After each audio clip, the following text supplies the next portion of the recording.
Long before any army rode beneath a single banner, Mongolia was a land where time seemed to drift with the wind. Vast open fields, swept by cutting breezes, stretched for thousands of kilometers with no walls, no cities, and no fixed boundaries. These were the eternal steppes, a sea of swaying grass where the horizon blurred into the sky. Here the people were not shaped by stone or concrete, but by mobility, cold, pasture, and survival. Each family was a small nomadic world, carrying their life on horses and in tents, moving according to the weather, the livestock, or their enemies. There were no castles or permanent kingdoms. There were clans, there were lineages, and there was a law not written on paper, but whispered among ancestors and obeyed through honor. Life there was harsh from birth. Winter was merciless. Spring came with lightning, and summer brought sandstorms. Children learned to ride horses before they could even walk. Boys trained with bows and arrows before speaking clearly. Girls could pitch an entire tent before adolescence.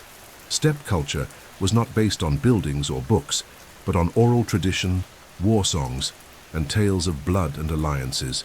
The most respected warrior was not the cruelest, but the most loyal, the most enduring, the one who returned from battle with scars and honor, who fed his clan even with wounded hands.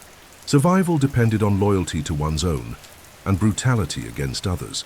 The world was divided into us and them, the clan and the enemies, and in that division were born the wars, the vengeance, the cycles of violence that swept across the steppe like an invisible fire.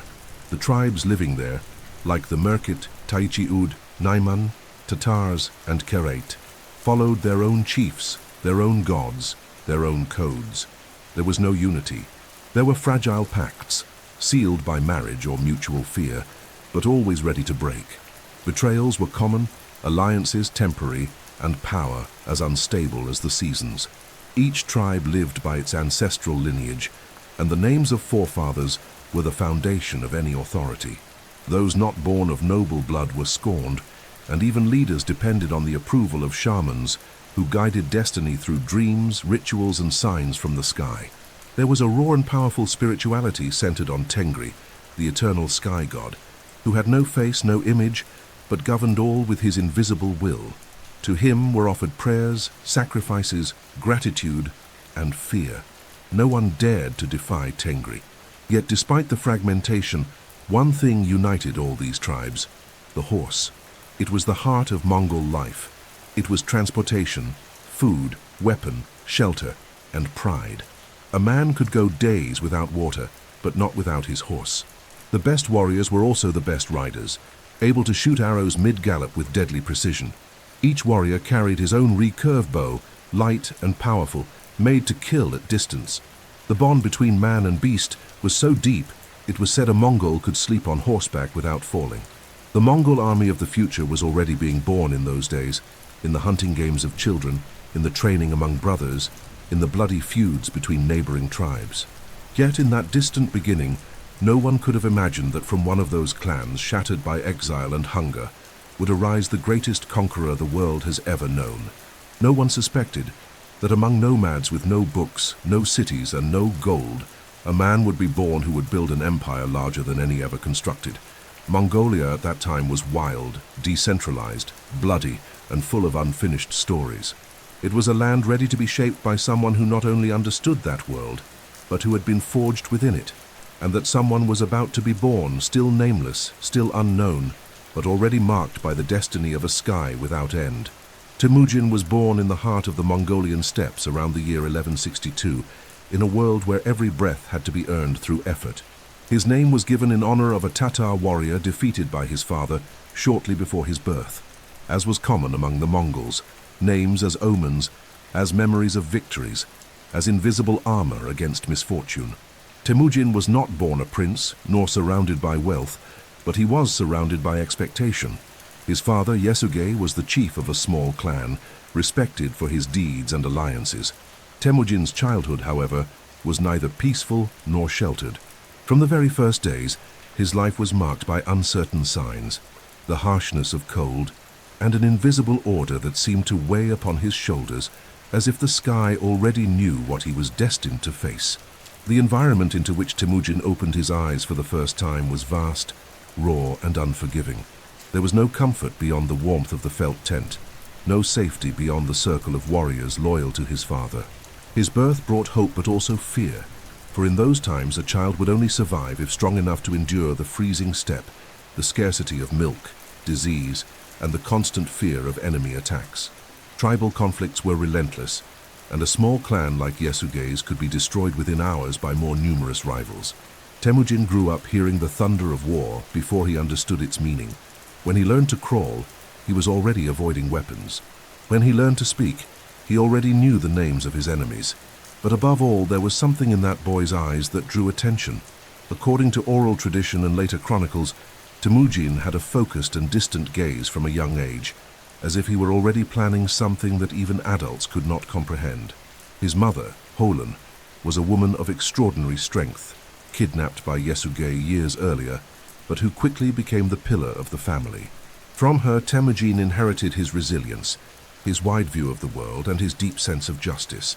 Holan taught her children to be firm, to share food even during scarcity, and to honor their word even when the price was too high.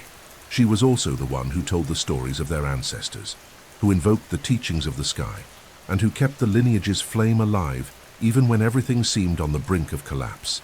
Yasuge, in turn, was a cunning warrior. He did not command thousands, but he knew how to navigate the unstable web of clan alliances. He knew when to fight and when to yield. He knew that his son could not rely on noble blood to prevail, but on wisdom and strength. That's why he took Temujin as a child to live among neighboring clans, trying to teach him the game of agreements and dangers.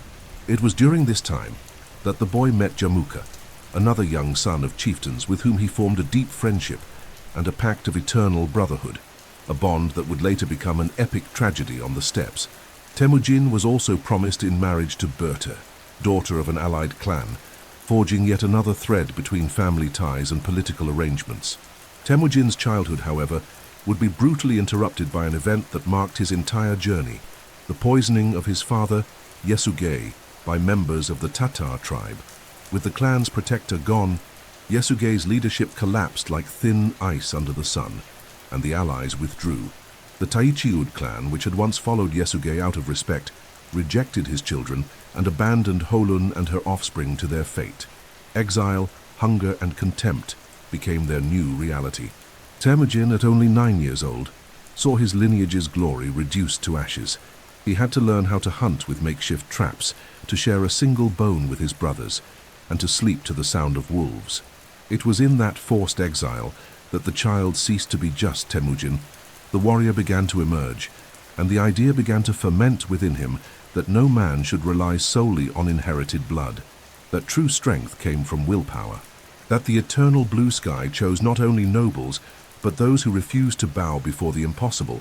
And so the boy Temujin grew, shaped not by protection, but by rejection, loved by his mother, but hated by rivals, hungry, yet full of an ambition that did not express itself in words but in silence.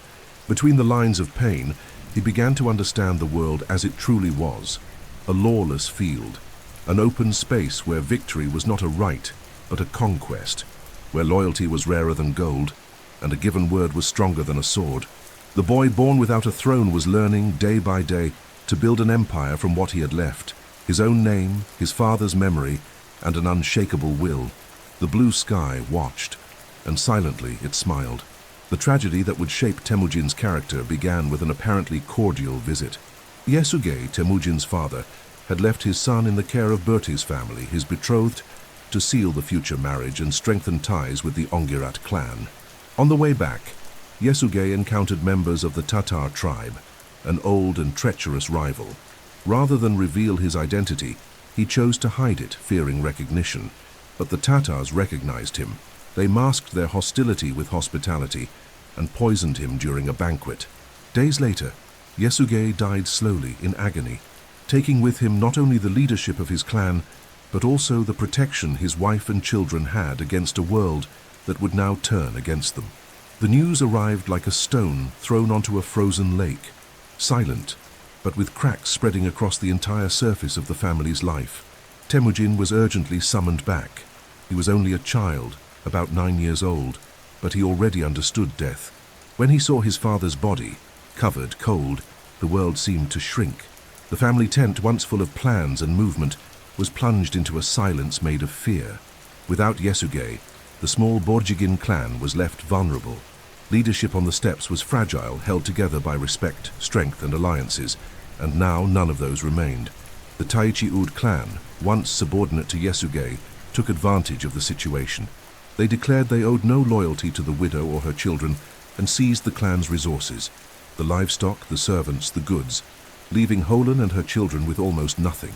The scene of their expulsion is one of the most brutal and symbolic moments in Mongol history. Holun, with her still small children, was abandoned on an open plain. No shelter, no protection, no food. The wind cut like a knife, wolves howled in the distance, and there was no help. But Holun did not cry. She did not scream. She did not beg. With a determination that would become legend, she gathered her children around the dismantled tent, built shelter with her own hands, hunted small rodents to feed the family, gathered roots and grasses, and taught them that even humiliation can be fertile ground for rebirth. Temujin and his siblings grew up in this new world, where hunger was routine, where a cooked bone was a feast, and where trust was a luxury that could no longer be extended to anyone. It was during this time that Temujin began to develop a unique vision of tribal life. He saw that blood ties, considered sacred by many clans, were not enough to ensure safety or justice. He understood that the world belonged to the strong, but not necessarily to the cruel, to the loyal, but not to the naive. He saw his mother, day after day, uphold the family's honor even in extreme poverty. This shaped a deep internal conviction that would become the foundation of his future leadership. The worth of a man lies not in his lineage, but in his ability to keep his word, protect his own, and resist without breaking. The pain of rejection turned into purpose. Deprivation became discipline, and injustice, memory, a memory he would never forgive. The following years were harsh. Temujin began hunting with traps, fishing with wires, and fighting for scraps of meat. Internal tensions also emerged. He and his half-brother Börte clashed. Börte, being older, tried to impose himself as the head of the family. The situation escalated until Temujin, along with his brother Kasar, decided to kill him. With bow and arrow, they ambushed Börte and executed him.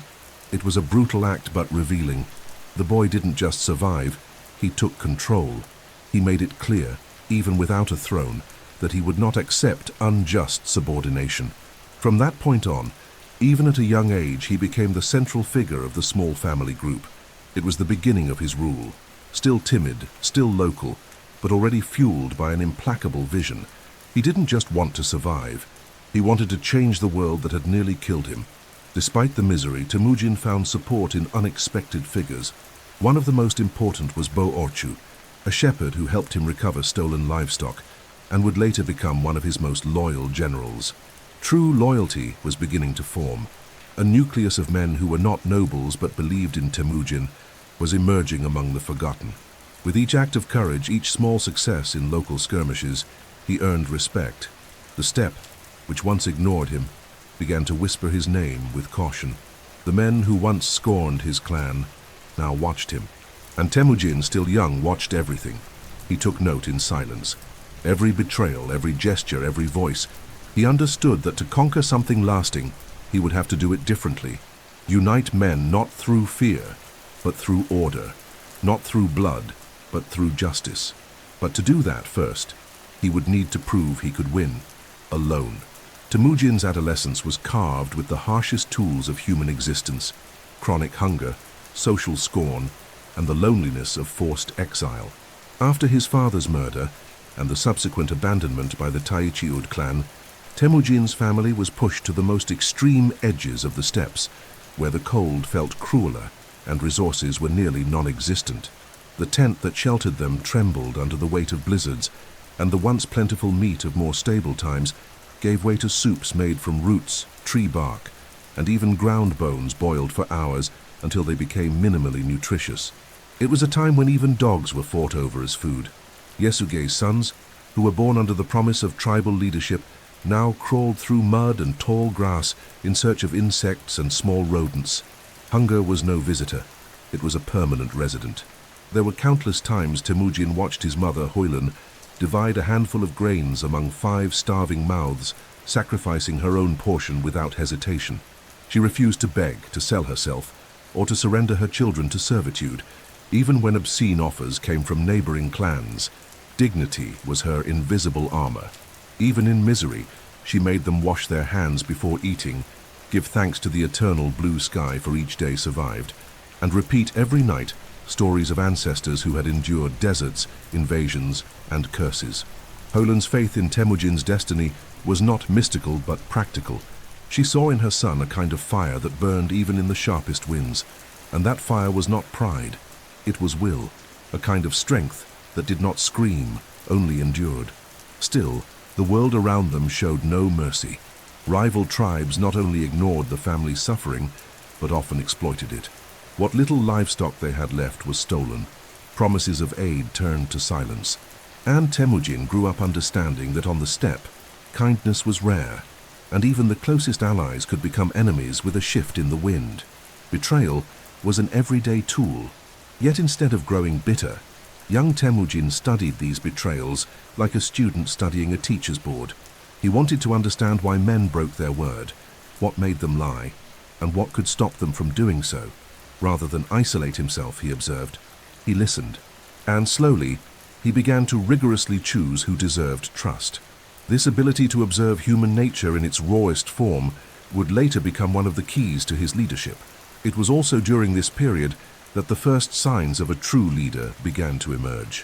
When a band of thieves tried to capture his family and steal what remained of their possessions, Temujin did not back down. Armed only with courage and cunning, he ambushed the invaders with improvised tactics. When the Taichiud clan eventually decided to imprison him, they chained him with a heavy wooden yoke, like an animal.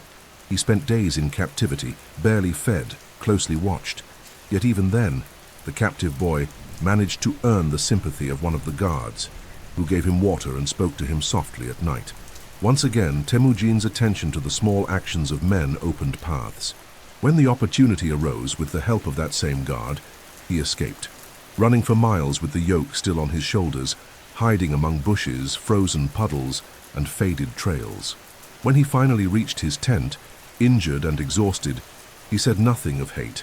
He simply promised himself that he would never be chained again by anyone. Amid these invisible battles, the young man quietly formed alliances with those who saw something more in him. One by one, shepherds, orphans, and forgotten men began to draw near. Börte, Jurchide, Jelme, names that would later become generals, but began as companions in exile and survival. Temujin's tent was no longer just a home. It became a gathering point for the discontented, and he, though without title, was already a magnetic force for those who sought order, protection, and justice in a world overwhelmed by betrayal. His speech was not political, it was practical. He would say, "If you are loyal, you will be rewarded. If you betray, you will be punished." And he kept every word. In this way, he slowly began to redefine the values of the steppe, introducing a new type of leadership, not based on blood, but on merit. During this time, Temujin continued to love Börte, his betrothed, from afar. Though separated from her by the forces of destiny, he never stopped thinking about the moment he would return to claim her and fulfill the pact made between their parents. Börte was more than a romantic memory. She was a symbol of stability, of a future still waiting to be built. And that promise was what silently pushed Temujin forward, even on days when everything seemed lost.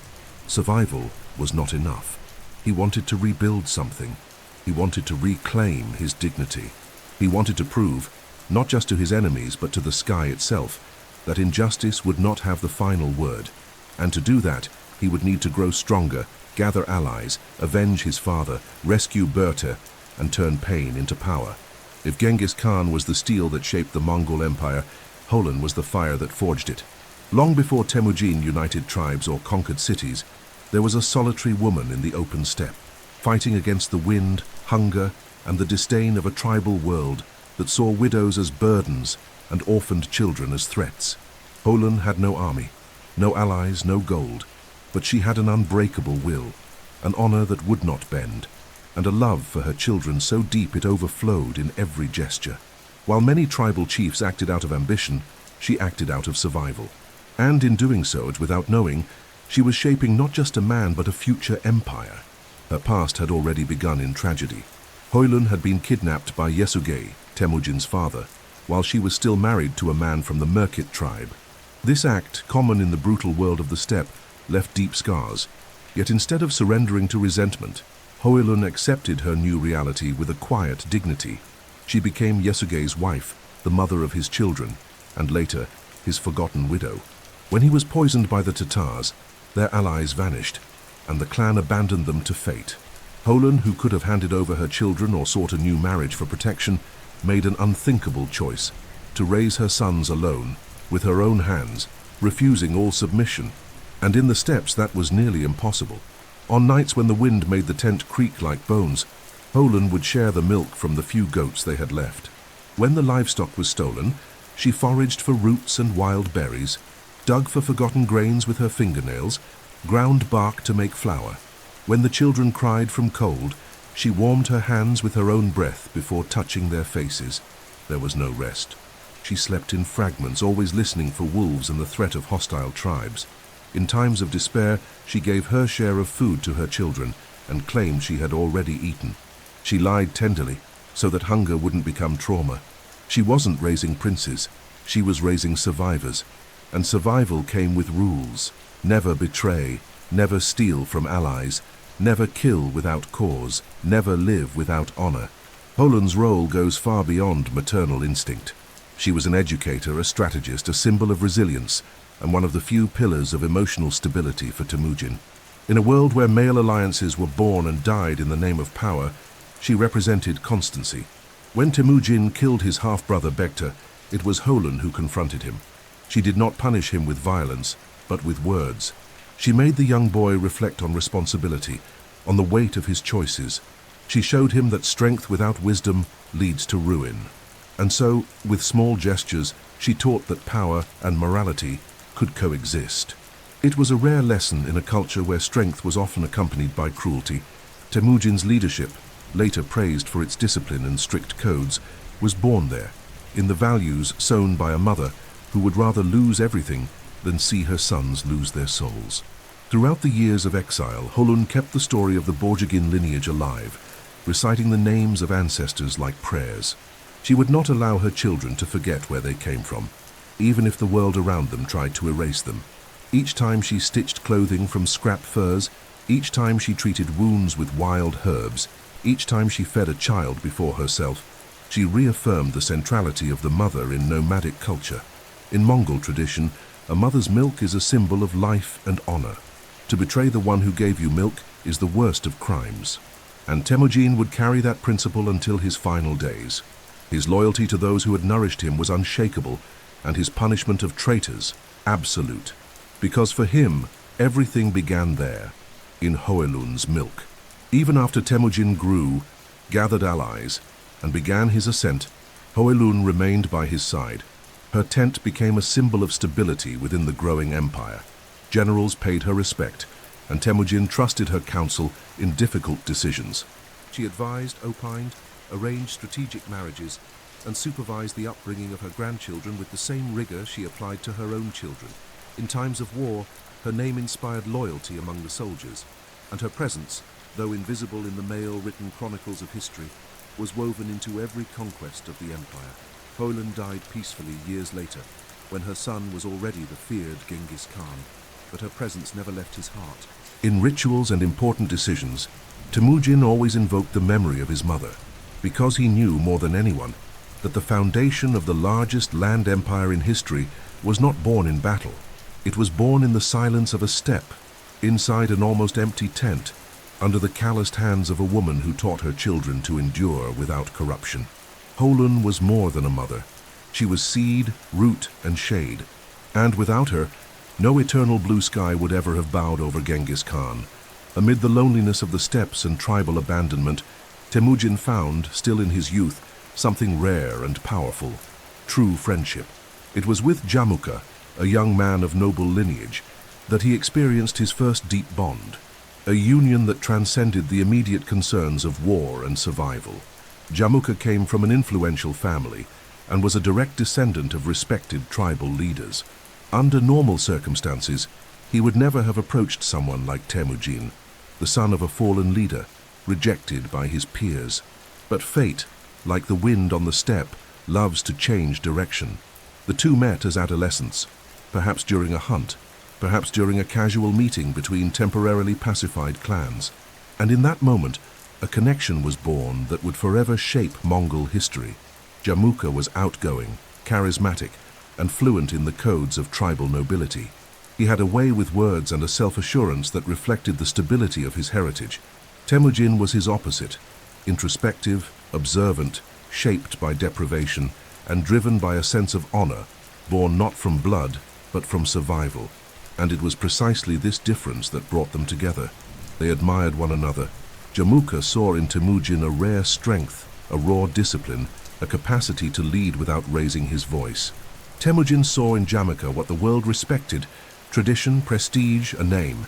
Together they completed each other, and their alliance was sealed in the most sacred bond of the steppes, the Anda. To be Anda meant more than friendship. It meant becoming blood brothers, pledging loyalty until death, sharing not just joys and weapons, but destiny itself. The ceremony involved symbolic gestures, sometimes the exchange of personal items, sometimes a light cut to mix blood, sometimes simply a vow under the eternal blue sky. Jamuka and Temujin became Andas, and for a time, everything changed. Together, they joined expeditions, defended their families, and dreamed of uniting the tribes torn by constant war, not as rivals, but as allies, not as separate leaders, but as co-rulers of a new Mongol world.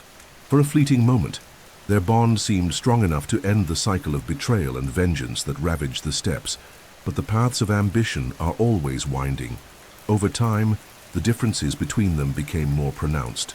Jamuka, though he admired Temujin, carried the arrogance of nobility. For him, power was a birthright. For Temujin, it was something earned daily. Jamuka favored aristocrats. Temujin uplifted common men, if they were loyal and capable. Jamuka spoke of tradition. Temujin spoke of justice. One clung to the old clans, the other began to build a new order, and this silent divergence began to fracture the bond that once seemed unbreakable. The final break did not come from a single event, but from a series of decisions and mounting resentments. The breaking point was Temujin's rising popularity among low-born warriors who felt for the first time respected, promoted by merit, protected by a leader who kept his word. These men began abandoning their lords to join Temujin. Jamuka, feeling his aristocratic base threatened, saw it as betrayal, and what had once been brotherhood became rivalry. The Anda bond was broken. The two friends were now what the steppes knew all too well, enemies destined to clash. Still, even in the face of looming war, Temujin hesitated.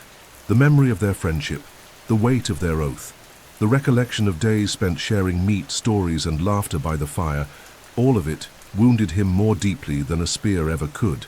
But he also knew the new order he dreamed of could not allow for favoritism or nostalgia.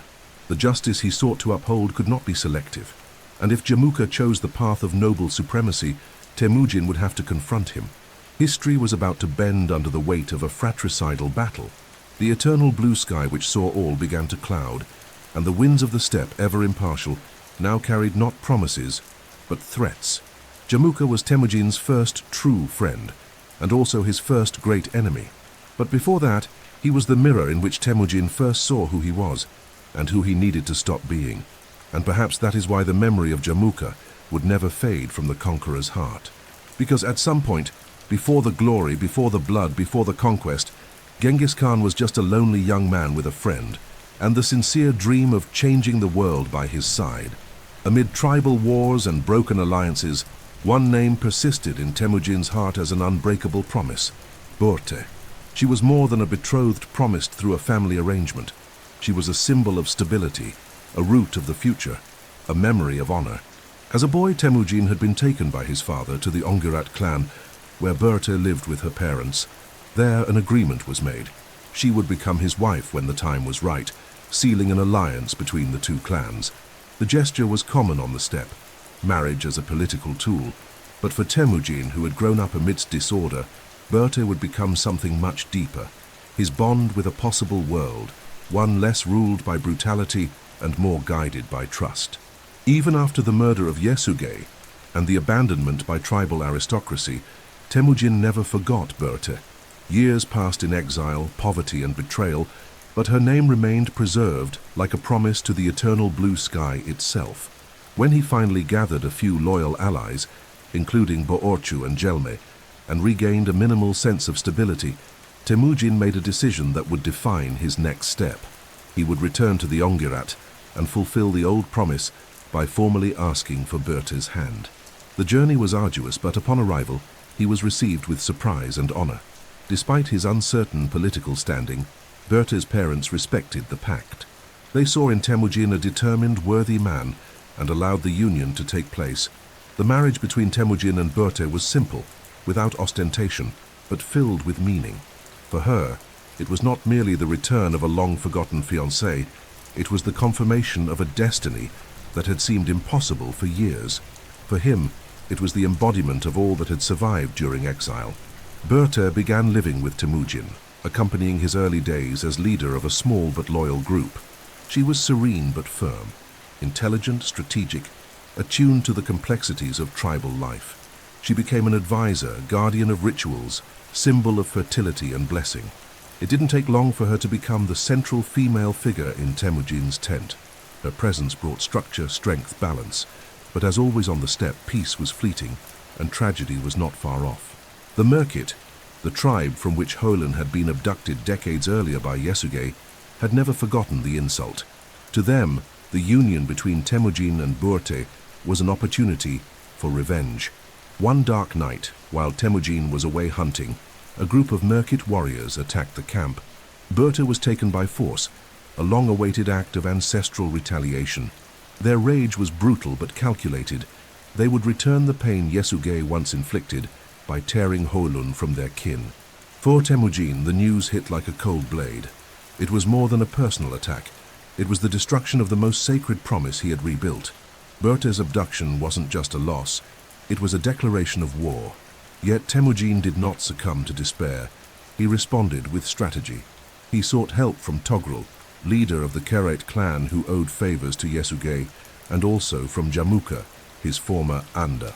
Together, they formed a unified force that marched on the Merkit with speed and ferocity. The campaign was brief and brutal. The tent where Börte was held was stormed. There were fights, escapes, screams, and then finally Temujin found her. The scene, still veiled by historical haze, is described as intense. Börte was rescued, alive but shaken. She never detailed what she endured, but it soon became clear that she was pregnant. The child, named Yochi, would be born months later, casting a silent shadow over his paternity that would follow Temujin for the rest of his life. Even so, Temujin accepted Yochi as his firstborn. He never rejected him publicly. He raised him with the same rigor and affection as his other sons. In doing so, he showed the world a leadership that surpassed the primitive rules of the steppe. He was not just a warrior, he was a man of his word, a man who, even wounded, held honor above pride. Börte, in turn, never ceased supporting Temujin. The strength with which she faced the abduction and the suspicions that followed solidified her position as the great queen of the future Mongol Empire, not merely for being the Khan's wife, but for having been his mirror and fortress during days when everything seemed to collapse again. The capture and rescue of Börte became a symbol of a turning point. From that moment on, Temujin was no longer just a chieftain struggling to survive.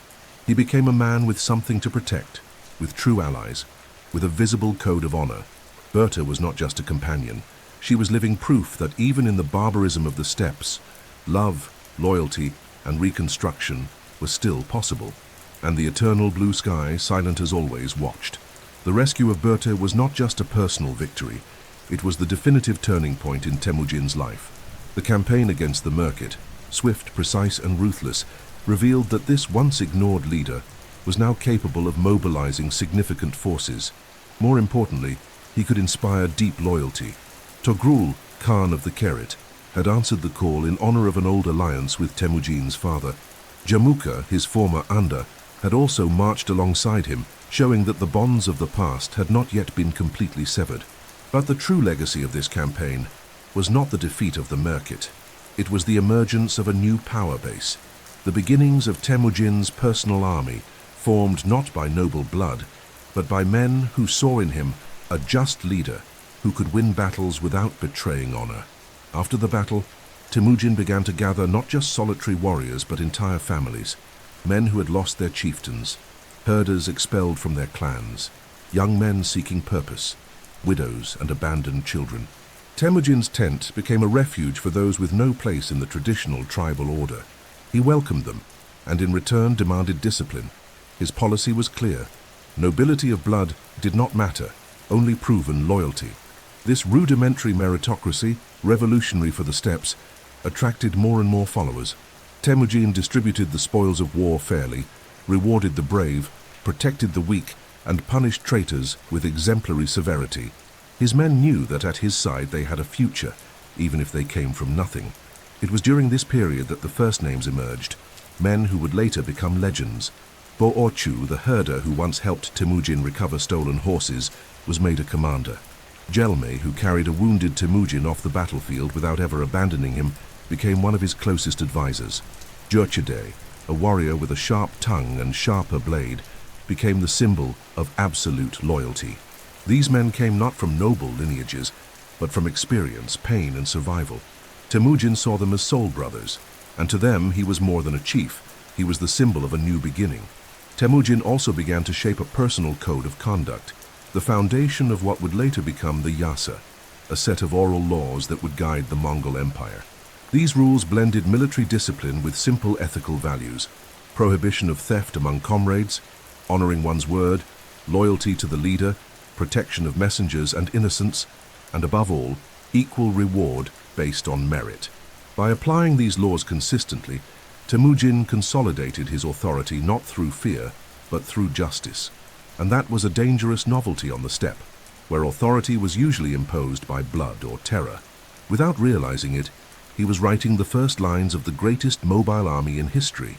His reorganization also included unprecedented military strategies in the region.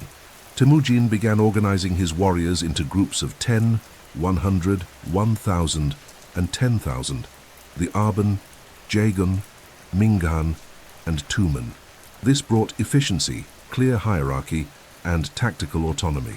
Each unit was responsible not only for fighting, but for caring for its members, maintaining supplies, and punishing internal misconduct.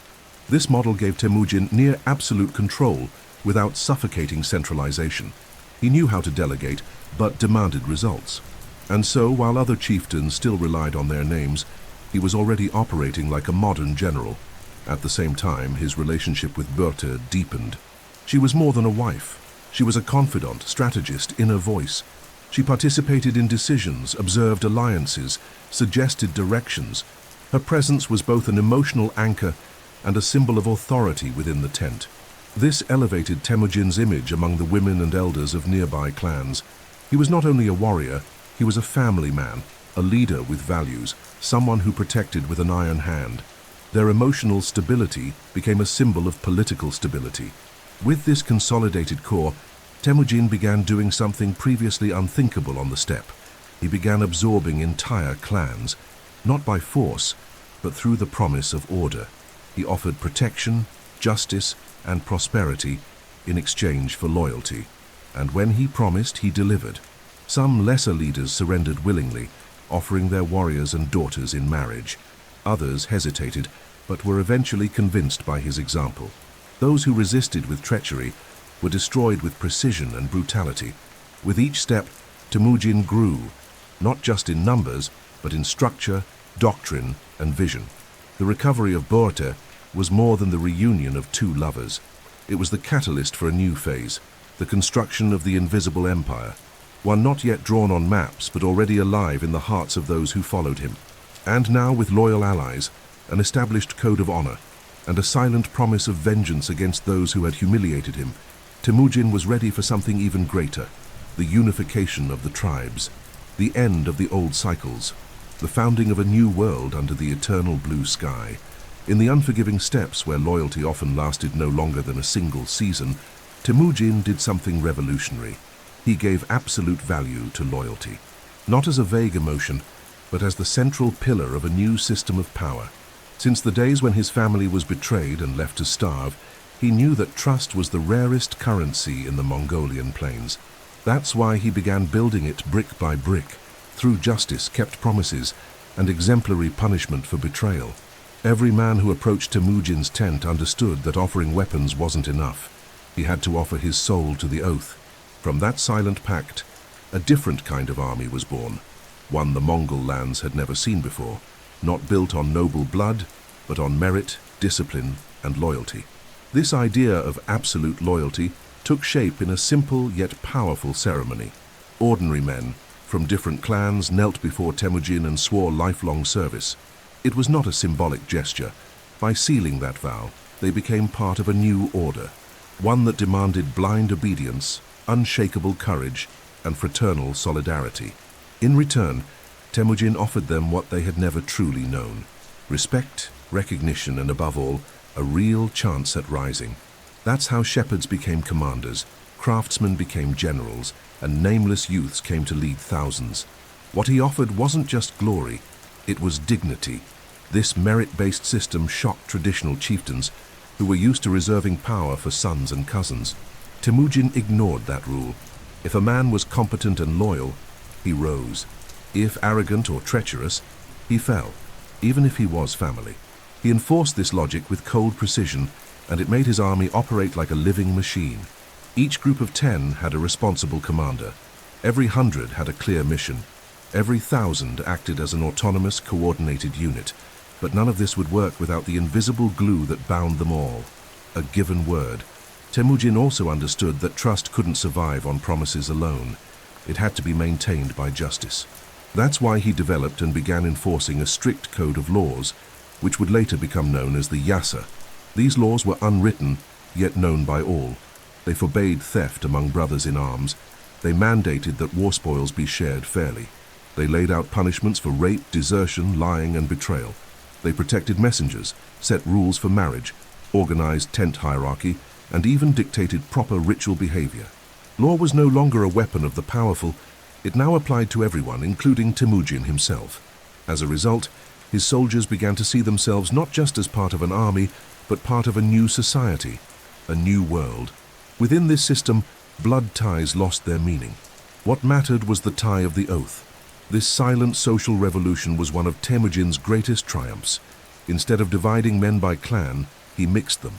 He forced them to live and fight together. And in doing so, they stopped seeing each other as rivals and began to see themselves as brothers. And brothers don't abandon each other on the battlefield. In combat, this structure yielded astonishing results. Orders came from above and were executed with precision. Commanders knew their rank came from merit, not lineage. Soldiers knew they were led by men who had earned their place. There was collective pride. There was cohesion. There was the certainty that under Temujin, no one would be betrayed, exploited, or forgotten. Justice became the greatest weapon of the future Khan, and the invisible foundation of his rising power. And it was this structure, built on vows and merit, that began to draw attention from afar. Entire clans started considering alliances with Temujin not out of fear, but conviction. Other chiefs, seeing their own men deserting to join the new leader, began to fear him with respect. And little by little, without brutal campaigns, Temujin began to win hearts, tents, and horsemen, because he offered something rare: stability in an unstable world, loyalty in a land of betrayals, order in a sea of chaos. With this solid foundation, the core of Temujin's invisible empire was nearly complete. But the greatest test still lay ahead, facing his former blood brother, Jamuka, now a rival, leading an army with similar ambitions. The war between the two Anders would become a deep wound on the steppes, a clash between the old aristocratic order and the new meritocratic leadership. And in the fire of that war, Temujin's name would no longer be just known. It would be feared and respected throughout Mongolia. The bond between Temujin and Jamuka, once as strong as steel tempered by fire, finally shattered beyond repair. The break wasn't triggered by a single act, but by a growing clash of visions, ambitions that could not coexist, and leadership ideals that collided like storms across the steppe. Temujin, with his merit-based leadership and unwavering loyalty to those who served him, had begun attracting followers from across tribes. Breaking the ancestral order of aristocratic dominance. Jamukha, a product of noble lineage and a defender of traditional hierarchy, saw this as a threat to his authority and the world he knew. And so, what began as an ideological rift became open war. Mongolia was split. On one side stood the aristocrats, the noble families and chieftains who clung to hereditary rights, all united around Jamukha. On the other side stood the common men, the clanless orphans, the warriors promoted through merit, the generals loyal to Temujin, many of them former enemies now united by a shared cause, a new system of power built on trust and discipline. The civil war that followed wasn't just a fight for land, but a battle between two futures for the steppe, and the field where this fate would be decided had a name, Dalan Baljut. The battle began with calculated maneuvers. Both armies understood the value of every horse, every arrow, every man. Temujin, with his forces organized in units of 10, 100, and 1,000, used the terrain like a chessboard, deploying flanking detachments, staging feigned retreats, setting ambushes. His army moved as one living organism. Jamukha, in contrast, relied on the boldness of noble cavalry, frontal assaults, and the martial tradition that had served his ancestors for generations. The battle lasted hours. Arrows rained from the skies, horses fell mid-charge, spears shattered against leather shields, and steppe dust blotted out the sun like a grim veil. In the end, Jamukha won. Numerical superiority and backing from the traditional clans gave him the edge. But what etched this battle into Mongol memory wasn't the victory, it was what came next. Jamukha captured 70 of Temujin's officers, warriors who had sworn loyalty to him, and ordered their execution in a gruesome spectacle. Their heads were shaved, they were castrated, and left to die slowly. It was a clear message, a brutal warning, an attempt to erase the very idea that common men could dare to lead. It became the most merciless act of his life, and the one that marked his downfall. Because even in military defeat, Temujin emerged with something more valuable than victory, the image of a leader who never abandoned his men. Survivors spread tales of his courage, his attempts to save the officers, his loyalty, even in the face of death. Those who escaped Jamukha's wrath returned to Temujin more determined than ever, bringing others with them. And the smaller clans, weary of aristocratic cruelty, slowly and silently began leaning toward Temujin's side. Jamukha may have won the war that day, but he lost the respect of history. Temujin, meanwhile, didn't fall into despair. He regrouped, reformed alliances, and operated with even more discipline. He studied his mistakes, rewarded survivors, and promoted those who had shown valor. For him, every loss was a lesson, and for his men, every hardship reaffirmed that they followed someone who saw them as brothers, not tools. Over time, victories returned. One by one, clans once loyal to Jamukha began switching sides, not out of fear, but by example. Justice spread like a spring wind, silent but steady. The Battle of Dalan Baljut became Mongolia's symbolic turning point. Though not yet the supreme Khan, Temujin emerged from that conflict as the true moral leader of the steppe. He had lost the battle, but won the war for hearts. Jamukha, bound by his nobility and cruelty, became a shadow of what he once was. And Temujin, under the eternal blue sky, kept riding forward, not as a mere tribal chief, but as the man who would rewrite the rules of power forever. After years of wars, exiles, betrayals, and unlikely alliances, the moment finally came when the name Temujin would cease to be merely that of a tribal chief and become a title that would echo across continents. In the year 1206, on the vast plains north of the Gobi Desert, representatives of the most powerful Mongol tribes gathered in a grand Kurultai, a sacred assembly where collective destinies were decided. There, beneath the clear sky, before chieftains, warriors, shamans, and elders, Temujin was proclaimed under a new name, Genghis Khan. It wasn't just a title of leadership. It was the consecration of an idea, the unification of all steppe peoples under a single ruler, a single law, a single order. For the first time in nomadic tribal history, someone had come close to true unity. The name Genghis, or Chinggis in its original pronunciation, carries with it the mystery of ancestral titles. The exact etymology is still debated by scholars, but among the Mongols, its meaning solidified as universal ocean or supreme ruler. It symbolized something vast, boundless, sovereign. And when the title was pronounced before the Kurultai, there was no doubt. The eternal blue sky had chosen its representative on earth. Genghis Khan was no longer just the son of the widow Hoylun, the rejected boy, the rebellious leader. He was now the guardian of a new era, and with that name came not just honors, but near-divine responsibilities.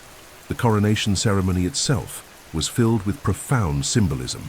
Shamans chanted songs in honor of Tengri, the god of the sky, asking for wisdom and strength for the new Khan.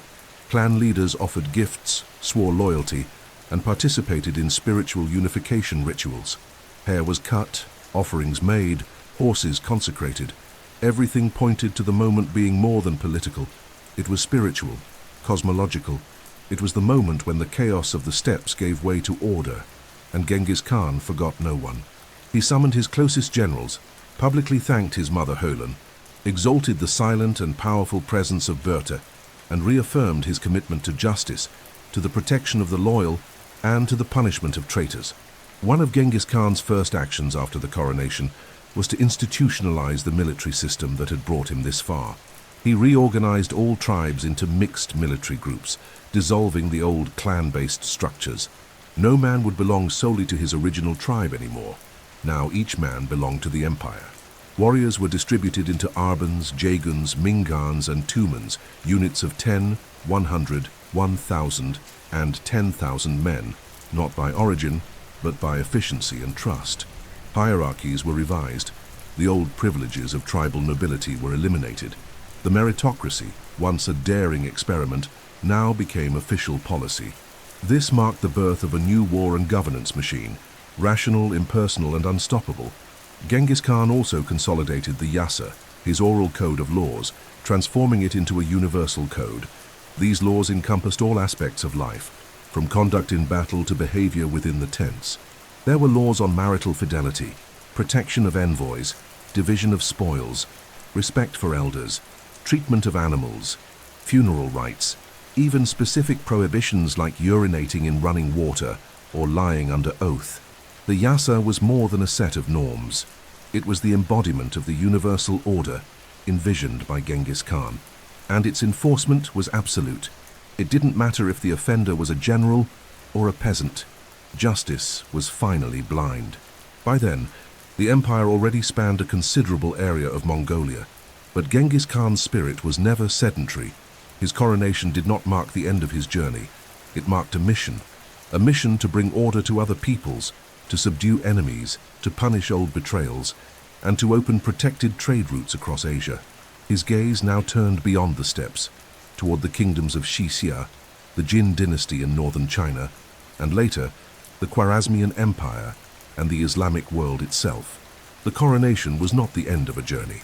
It was the starting signal for a campaign that would reshape the world map. But in that specific moment, on that morning when the sun touched the golden hills of Mongolia, and the name Genghis Khan echoed for the first time in unison, there was a silence that said it all. The starving boy, the exile, the fugitive with a wooden yoke on his shoulders, was now the sovereign of the fiercest nomadic people on earth. And above him, the eternal blue sky, calm, silent, unchanging, seemed to nod in assent. History had been sealed. After being consecrated as Genghis Khan, the mission of the new sovereign of the steppes became as clear as the cloudless sky above the Mongolian hills, to unify all tribes under a single banner. This was not merely a political goal, it was a civilizational transformation. Mongolia, until then fragmented into competing lineages, proud noble families and local chiefs hungry for power, needed to cease being an unstable mosaic and become a single entity. Genghis Khan understood, better than anyone, that strength alone was not enough. It was necessary to redesign social structures, dismantle the castes that had rejected him, and prevent the memory of ancient rivalries from governing the future. For that, he would show no mercy, but would never abandon justice. His first step was clear and symbolic: destroy the power of the aristocratic lineages. He knew that the traditional chiefs, many descendants of great names from the past, still dreamed of restoring their privileges and challenging his authority. One by one he summoned them. Some surrendered, others resisted. Those who accepted his leadership received posts, lands, and recognition within the new order. Those who rebelled were crushed with surgical speed. Clans like the Taichiud, who had once betrayed him, were dismantled. Their leaders were punished, their structures dissolved. Yet even in those cases, common men were absorbed into the army, given new responsibilities, new names, a new identity. Genghis did not destroy for the sake of destruction. He replaced the past with a new foundation. The unification strategy included something as revolutionary as his war tactics, forced mixing of tribes. Genghis prohibited military units from being formed by members of the same clan. He mixed families into new groups. He promoted marriages between rival tribes. He relocated people and tents to lands far from their origins. By doing so, he gradually erased previous tribal identities, turning all into Mongols of the empire. There were no more Taichi Ud, Kerate, Naiman or Merkit. There was only the Khan's people. This dissolution of old identities was both traumatic and liberating. Many resisted, but those who accepted it realized that for the first time they had real chances of advancement, regardless of family name or noble blood. Another key element of this unification was the promotion of a reward system based on loyalty and battlefield performance. Genghis Khan knew that the steppe warrior was not moved by ideology alone. He needed recognition. Therefore, spoils of war were distributed with mathematical precision. The humblest archer, if brave, could receive more than an ineffective commander. Conquered lands were allocated not by lineage, but by usefulness.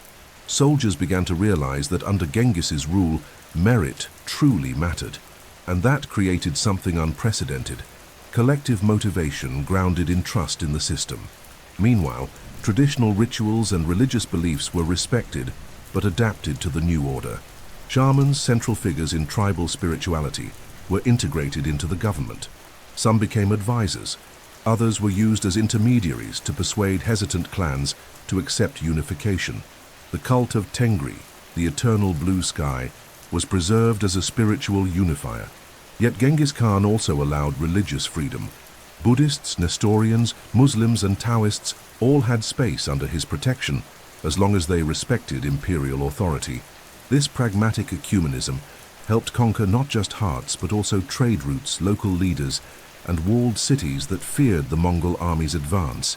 Unification also materialized through the creation of a centralized communication and administrative system. Horse-mounted postal relays, the yam, were deployed along the empire's main routes. At each station, there were fresh horses, trained messengers, and supplies.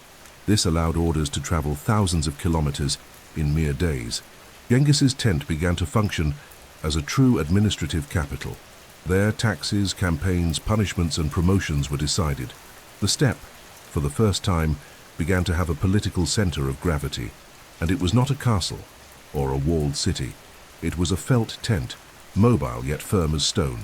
By the end of this process, something extraordinary had happened. The people of the steppes, who for centuries had killed each other over old offenses, now marched united under a single command.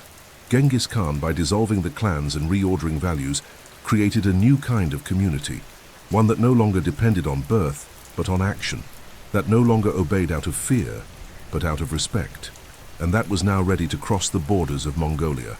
The outside world, from the Chinese walls to the Persian deserts to the Slavic forests, did not yet know, but the greatest army in history was already assembled.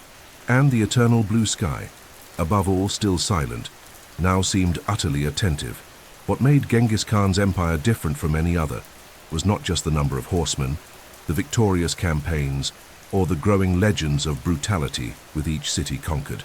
It was the invisible yet solid structure he had built as the foundation of everything, an unshakable system of discipline, an efficient administrative machine, and an oral legal code that turned will into law. This structure was not immediately visible, but it was felt in every detail of how the empire functioned, in the silence of the messengers galloping day and night, in the precision with which the warriors moved across the battlefield, in the way even the most powerful generals bowed their heads before the law. At the center of it all was the yasa. The yasa was the supreme legal code created by Genghis Khan. It wasn't written on papyrus or carved in stone. It was passed down orally, guarded by the generals and the Khan's most trusted men. But its authority was absolute. It regulated all aspects of Mongol life, from behavior on the battlefield to the division of spoils, from marital fidelity to the protection of ambassadors, from the punishment of traitors to respect for the elders. It was said that Genghis himself had received it as divine inspiration from Tengri, the god of the sky. That's why obeying it was not merely political, it was spiritual. To violate it was more than breaking a rule. It was betraying the sky. The punishments under the Yasa were severe, often fatal. A man who stole from another could be executed, even if the item was small. A commander who hid part of the spoils or lied about his mission was beheaded. Shedding blood during a peace negotiation was considered cursed. Those who lied under oath were exiled. The code prohibited rape, unauthorized looting, and even less expected actions, like urinating in running water or feeding dogs with meat during rituals. Each rule, however peculiar it seemed, was part of a greater plan to transform a fragmented people into a cohesive and functional order where everyone knew what was expected of them and what would happen if they failed. This rigidity was reflected in the military discipline, the beating heart of the empire.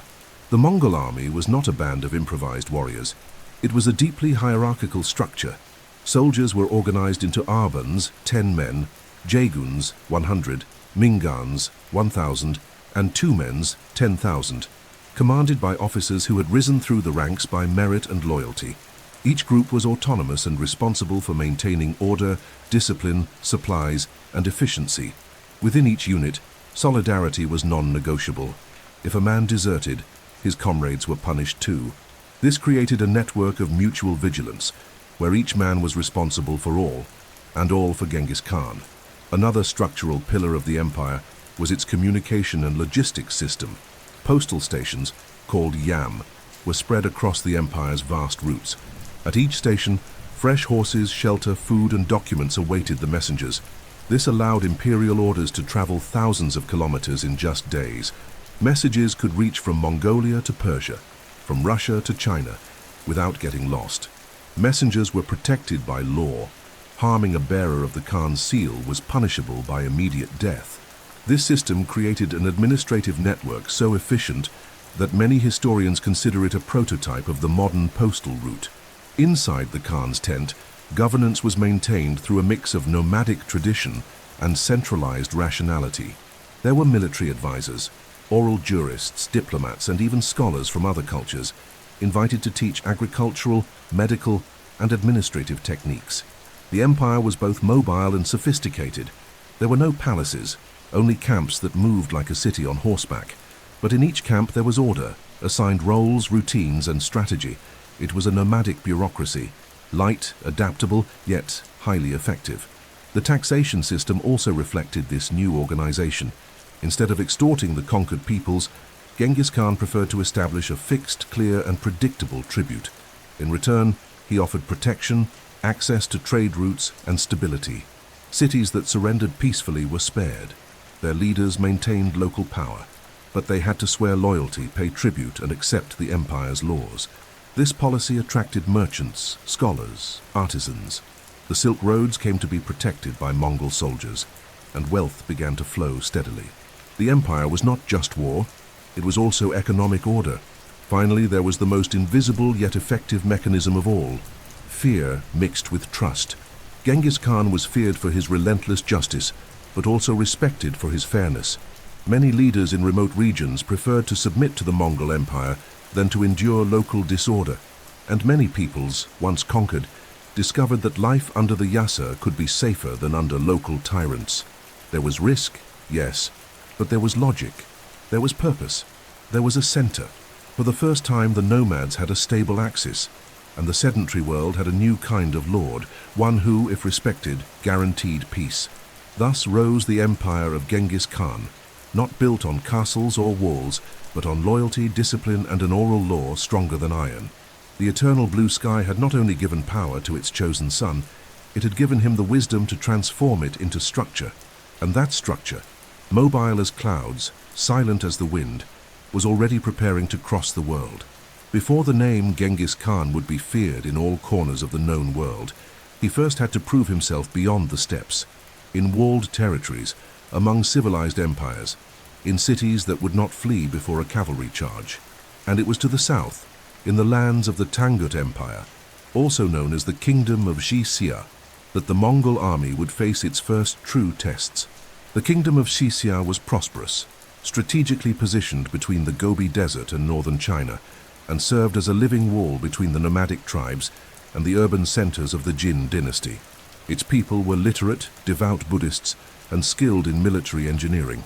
Its cities had tall walls, watchtowers, and well-guarded granaries. For Genghis Khan, this campaign would be more than a territorial conquest. It would be the ultimate test of whether his new military system worked against sophisticated opponents. The conflict began for reasons that blended strategy, commerce, and personal challenge. The Xixia kingdom refused to recognize the authority of the new Khan and controlled essential routes for the southern expansion of the Mongol Empire. Genghis, aware of the symbolic importance of this resistance, gathered his army and marched south, crossing deserts and arid regions with a logistical force that defied comprehension. Each Mongol warrior carried multiple mounts, switching horses along the way to maintain speed. They hunted for food, used hides for shelter, and transported their tents and supplies with them. It was a mobile city that moved with precision and discipline. Upon reaching the borders of Xixia, Genghis encountered fortified cities and soldiers experienced in siege warfare. It was then that he revealed another side of his genius, the ability to learn quickly. The Mongols had no tradition of siege warfare, as they were warriors of the open plains, but that did not stop them from assimilating foreign techniques with astonishing speed. They captured enemy engineers, hired Chinese specialists, studied siege machines, and quickly began building mobile towers, catapults, and battering rams. What marched with the Mongols was not only brute force, it was adaptive intelligence. The first major city besieged was Yinchuan, the kingdom's capital. Genghis Khan personally led the siege. Instead of launching direct attacks, he began testing psychological strategies. He cut off the water supply, dug tunnels to undermine the walls, launched flaming projectiles to spread panic, and even diverted the course of a river to try to flood the city, a maneuver that impressed even enemy chroniclers. Although the flooding got out of control and affected part of the Mongol troops, the gesture showed how far the Khan was willing to go to break enemy resistance. After months of blockade and exhaustion, the Tanguts gave in. They surrendered. They agreed to pay tribute. They swore vassalage. And Genghis Khan, satisfied with the surrender without massacre, withdrew, for now. The impact of this campaign was profound. First, it showed the world that the Mongols were not merely barbaric nomads, but a disciplined army capable of adapting to any environment. Second, it cemented Genghis's image as a pragmatic conqueror. If a city surrendered, he spared its population. If it resisted, it was destroyed without mercy. This binary logic was etched into the minds of all future adversaries. Xixia became a vassal, but also a field of learning. It was there that the Mongols refined their siege tactics, mapped the cities of China, and discovered that walled empires, despite their grandeur, had weaknesses, especially when facing enemies who needed no roads or walls. This victory, though limited in territorial terms, was immense in experience. After Xixia, Genghis reorganized his army with new knowledge. He created specialized engineering units, appointed spies to map cities before campaigns, and began gathering intelligence in advance. Logistics became even more precise. Messengers started traveling with maps. Commanders received written instructions, and battles, once based on instinct and bravery, were now choreographed as symphonies of destruction. Moreover, this campaign allowed Genghis to evaluate diplomacy as a weapon of war. Many kingdoms feared the Mongols so much that they surrendered simply upon hearing the stories from Xixia. He knew how to use this to his advantage. He sent embassies demanding submission, offering peace in exchange for tribute. And if the proposal was rejected, war followed with full fury. Xixia taught the Khan that fear could travel faster than horses, and that reputation, once built, was the most economical weapon an empire could wield. With the end of the campaign, Genghis Khan returned to Mongolia with an army more experienced, more complete, and even more loyal. The warriors knew they were being trained for something greater. The empire's tents now carried engineers, captured physicians, and interpreters of many languages. The world was no longer just steppe. It was city, wall, river, bridge, and tower. And the empire had to understand all of it to swallow the continent. The war against the Xixia had been only the beginning, and the eternal blue sky which watched over all now seemed to open new paths, long, dangerous, but now entirely possible. If the war against Xixia was the first major test for the Mongol army, the campaign against the powerful Jin dynasty would be the true baptism by fire. The Jin were not just a regional power.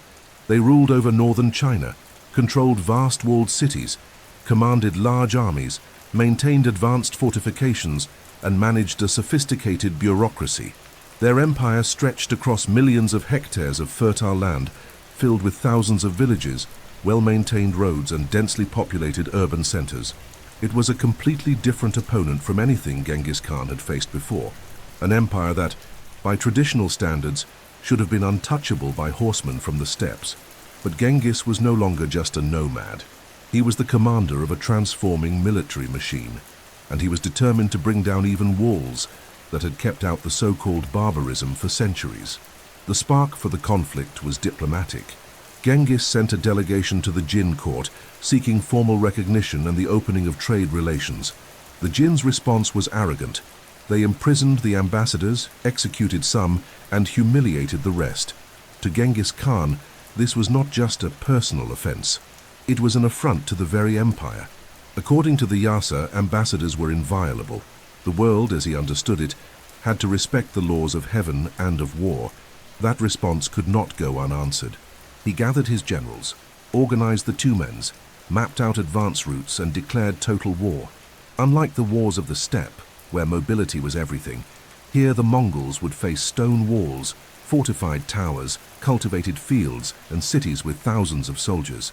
But Genghis had already learned from Xixia. He brought engineers, siege machines, long-range weapons, and refined strategies. A mobile army could become a siege force in a matter of days. The Mongols dug trenches, cut supply lines, diverted rivers, and launched continuous barrages of arrows.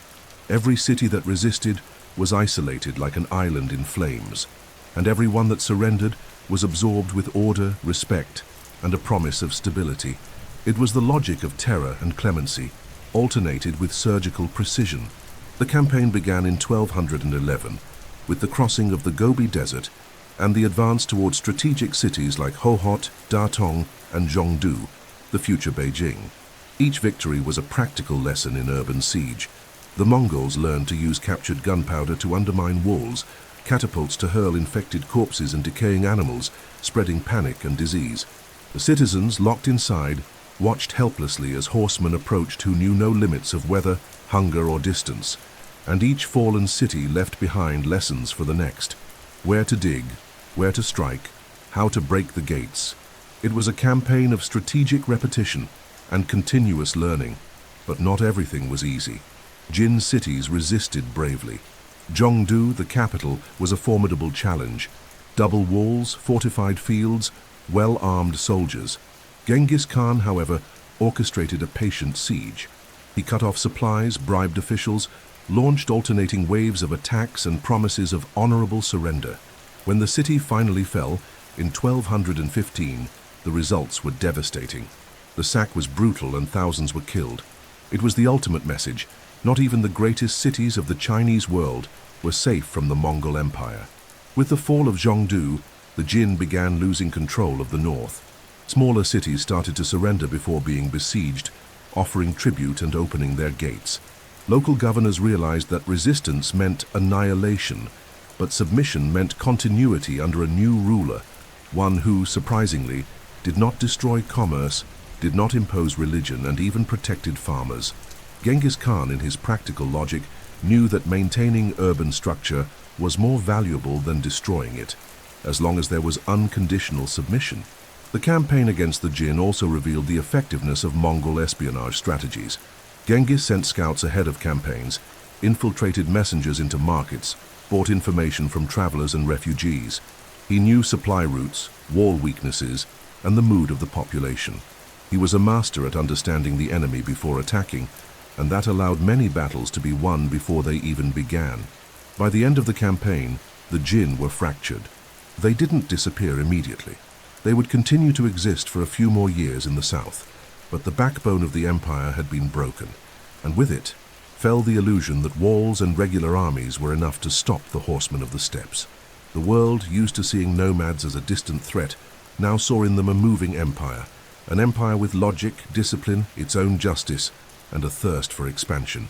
Genghis Khan returned from the northern China campaigns with riches, new territories, and more importantly, with the certainty that his methods worked.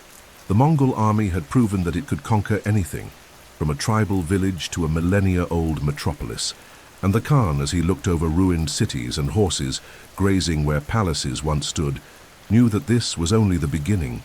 The eternal blue sky still offered space, and the world still many borders. After the crushing victory over the Jin dynasty and the consolidation of Xia as a vassal kingdom, Genghis Khan turned his eyes westward, toward the rich, urbanized and commercial lands of the Islamic world. At the center of this route stood the powerful Khwarezmian Empire, ruled by Ala ad-Din Muhammad II, a sultan who commanded vast territory from the Caspian Sea to the mountains of Afghanistan, including regions of modern-day Iran, Uzbekistan, Turkmenistan, and Pakistan. The empire was culturally sophisticated, with cities like Bukhara, Samarkand, and Nishapur serving as hubs of science, religion, commerce, and art. But the Sultan, despite his regional brilliance, made a fatal mistake. He underestimated the diplomacy of a warrior who, although born of the steppes, understood the art of power better than anyone. Genghis Khan did not begin this conflict with weapons drawn. On the contrary, he sought peace and trade. He sent an official caravan of ambassadors and merchants to the Sultan's court, proposing the opening of trade routes between their empires. It was a strategic move. Genghis wanted access to Western markets, commercial routes that cut through the heart of Asia, and a broader network of information. But the Sultan, arrogant and suspicious, saw the proposal as a trap, or worse, a humiliation. Accepting a treaty from a nomad would be to acknowledge his greatness. And so he committed one of the most disastrous acts in diplomatic history.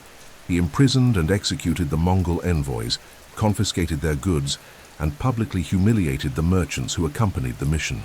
Genghis's initial response was measured. At first glance, he sent a second embassy, this time composed solely of diplomats, demanding justice, a formal apology, and punishment for the governor responsible for the massacre. Once again, he was ignored. The Sultan, perhaps unable to gauge the fury he was provoking, executed one of the envoys and mutilated the others, sending them back with scarred faces and shaved heads. Genghis Khan, who regarded the violation of diplomats as a sin against the eternal blue sky, interpreted the act as a personal, moral, and sacred offense, and in that moment, without hesitation, he decided the Khwarezmian Empire must be erased from the earth. The campaign began in 1217 and was one of the most brutal ever conducted by the Mongols. Genghis divided his army into several columns and adopted a strategy of synchronized terror. While the main cavalry force advanced on Samarkand, smaller units simultaneously attacked dozens of cities and fortresses, preventing any possibility of reinforcement or alliance between them. Generals Jebe and Subutai, masters of lightning warfare, crossed deserts, climbed mountains, and cut through defense lines with surgical precision. The cities were besieged with brutal force, and those who resisted paid dearly. Bukhara, one of the great religious and commercial centers of the empire, was among the first to fall.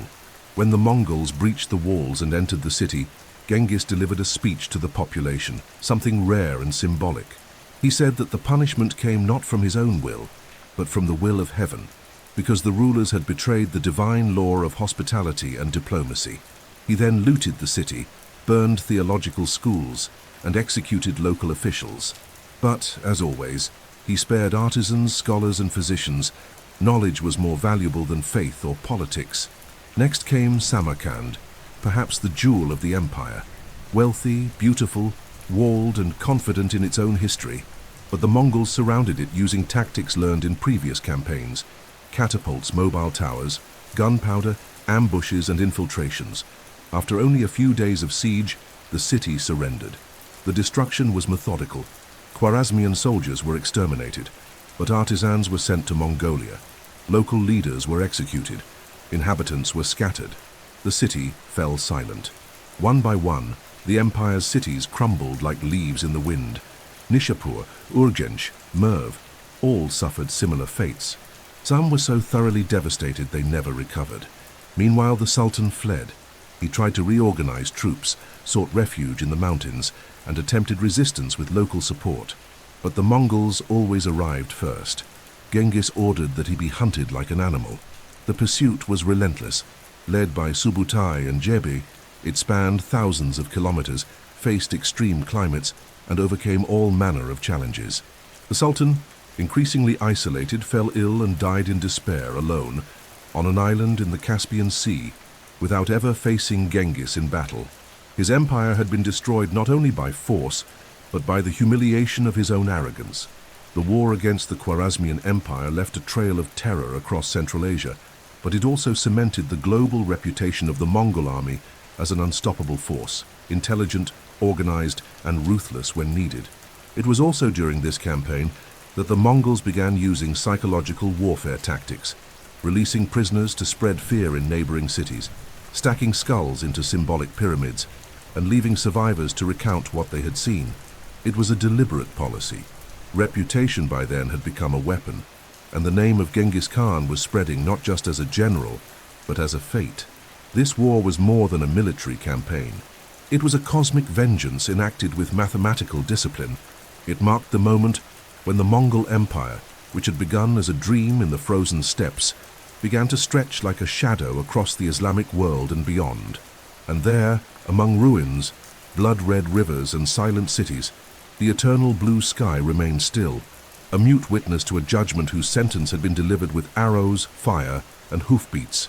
The campaign against the Khwarezmian Empire was a flash of brutality that tore through the deserts of Central Asia like a silent lightning bolt.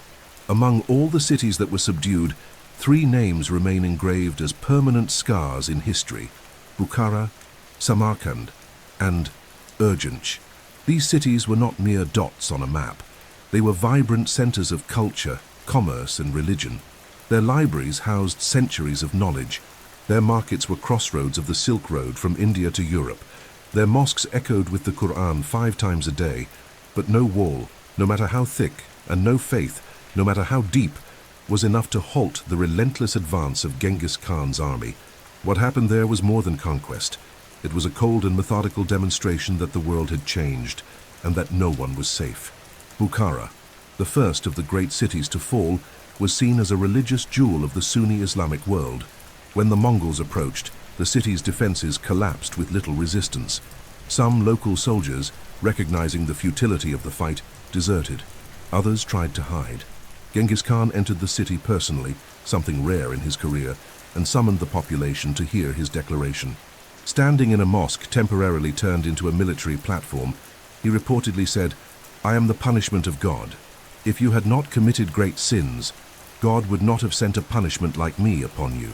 These words, according to later Arab chroniclers, echoed like both prophecy and sentence. The city was then looted, mosques were burned, scholars were killed, but as always, artisans and useful men were spared, deported to Mongolia to serve the empire. Samarkand, however, was the real trophy. The city was fortified, populous, with a well-equipped military elite. Genghis besieged it with precision. He cut off supplies, spread rumors of mercy to confuse the defense, and sent spies disguised as deserters. Then he launched a siege with engines, catapults, and mobile towers. Within days, the gates fell. The panicked population attempted to surrender. Genghis accepted, but did not forget the previous insults. Many were killed. The Sultan's soldiers were executed. Religious leaders were brought to the Khan and judged one by one. The city was looted to its foundations. Yet engineers, architects, and doctors were spared, marked with protection seals, and integrated into the empire's caravans. Samarkand was stripped of its brilliance, and the echoes of faithful prayers that once filled the dawn were replaced by the silence of ashes. Urgench, on the other hand, became the symbol of the boundary between calculated efficiency and unnecessary massacre. It was a beautiful, wealthy city, full of canals and bridges, but it was also the last bastion of Khwarezmian resistance. When the Mongols encircled Urgench, they found a more determined defense, reinforced walls, and urban resistance in every alley. The siege dragged on. Fighting occurred house by house. Every advance required double the effort. Genghis, growing impatient, ordered his generals to resolve the matter quickly. When they finally breached the city's defenses, the exhausted and furious soldiers unleashed one of the greatest massacres ever recorded.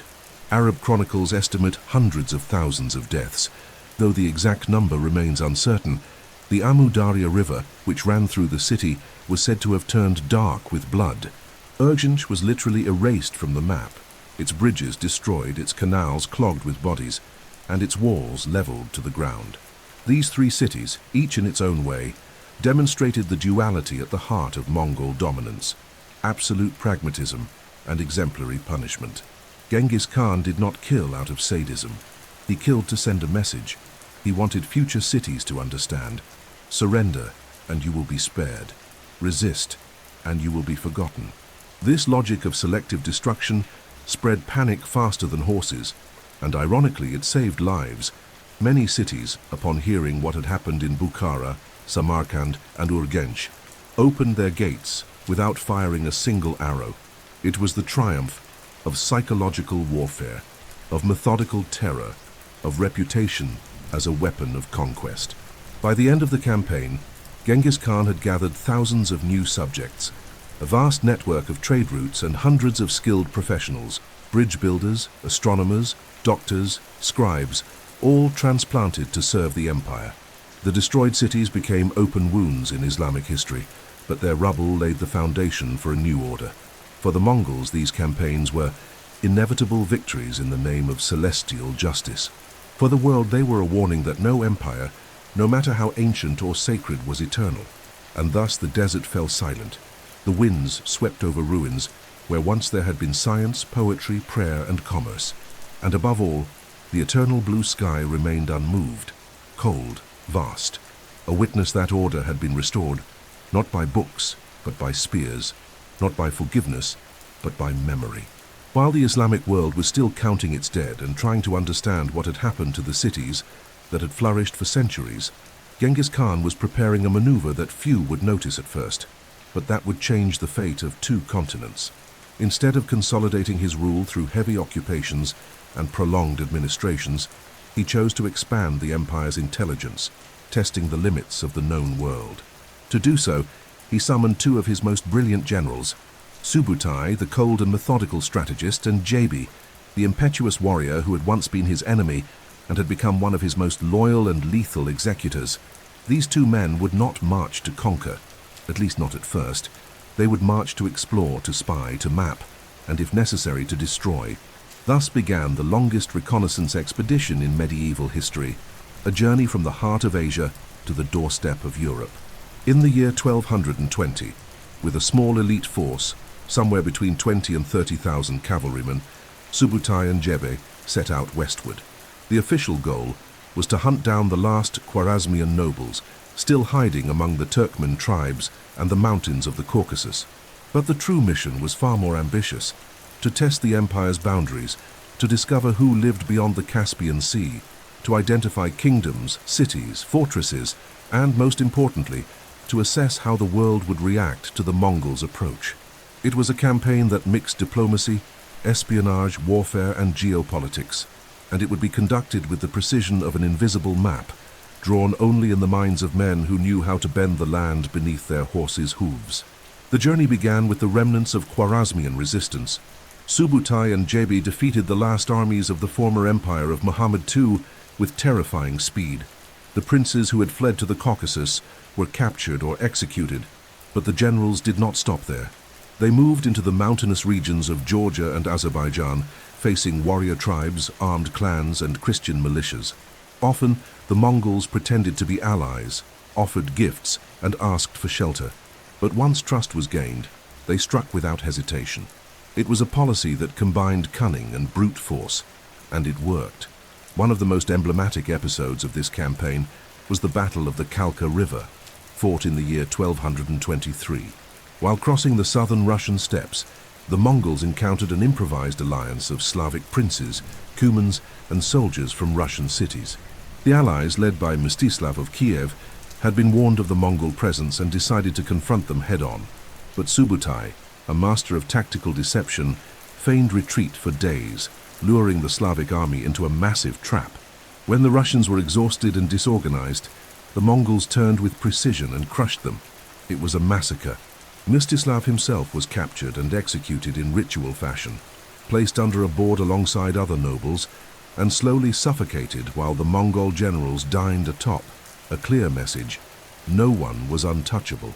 But perhaps the most impressive part of this campaign was not just the military victory. It was the ability to cross entire continents without external supplies, without supply lines, with a light and mobile force that operated like a shadow over unknown geography. Subutai and Jebi crossed frozen rivers, salt deserts and impassable mountains.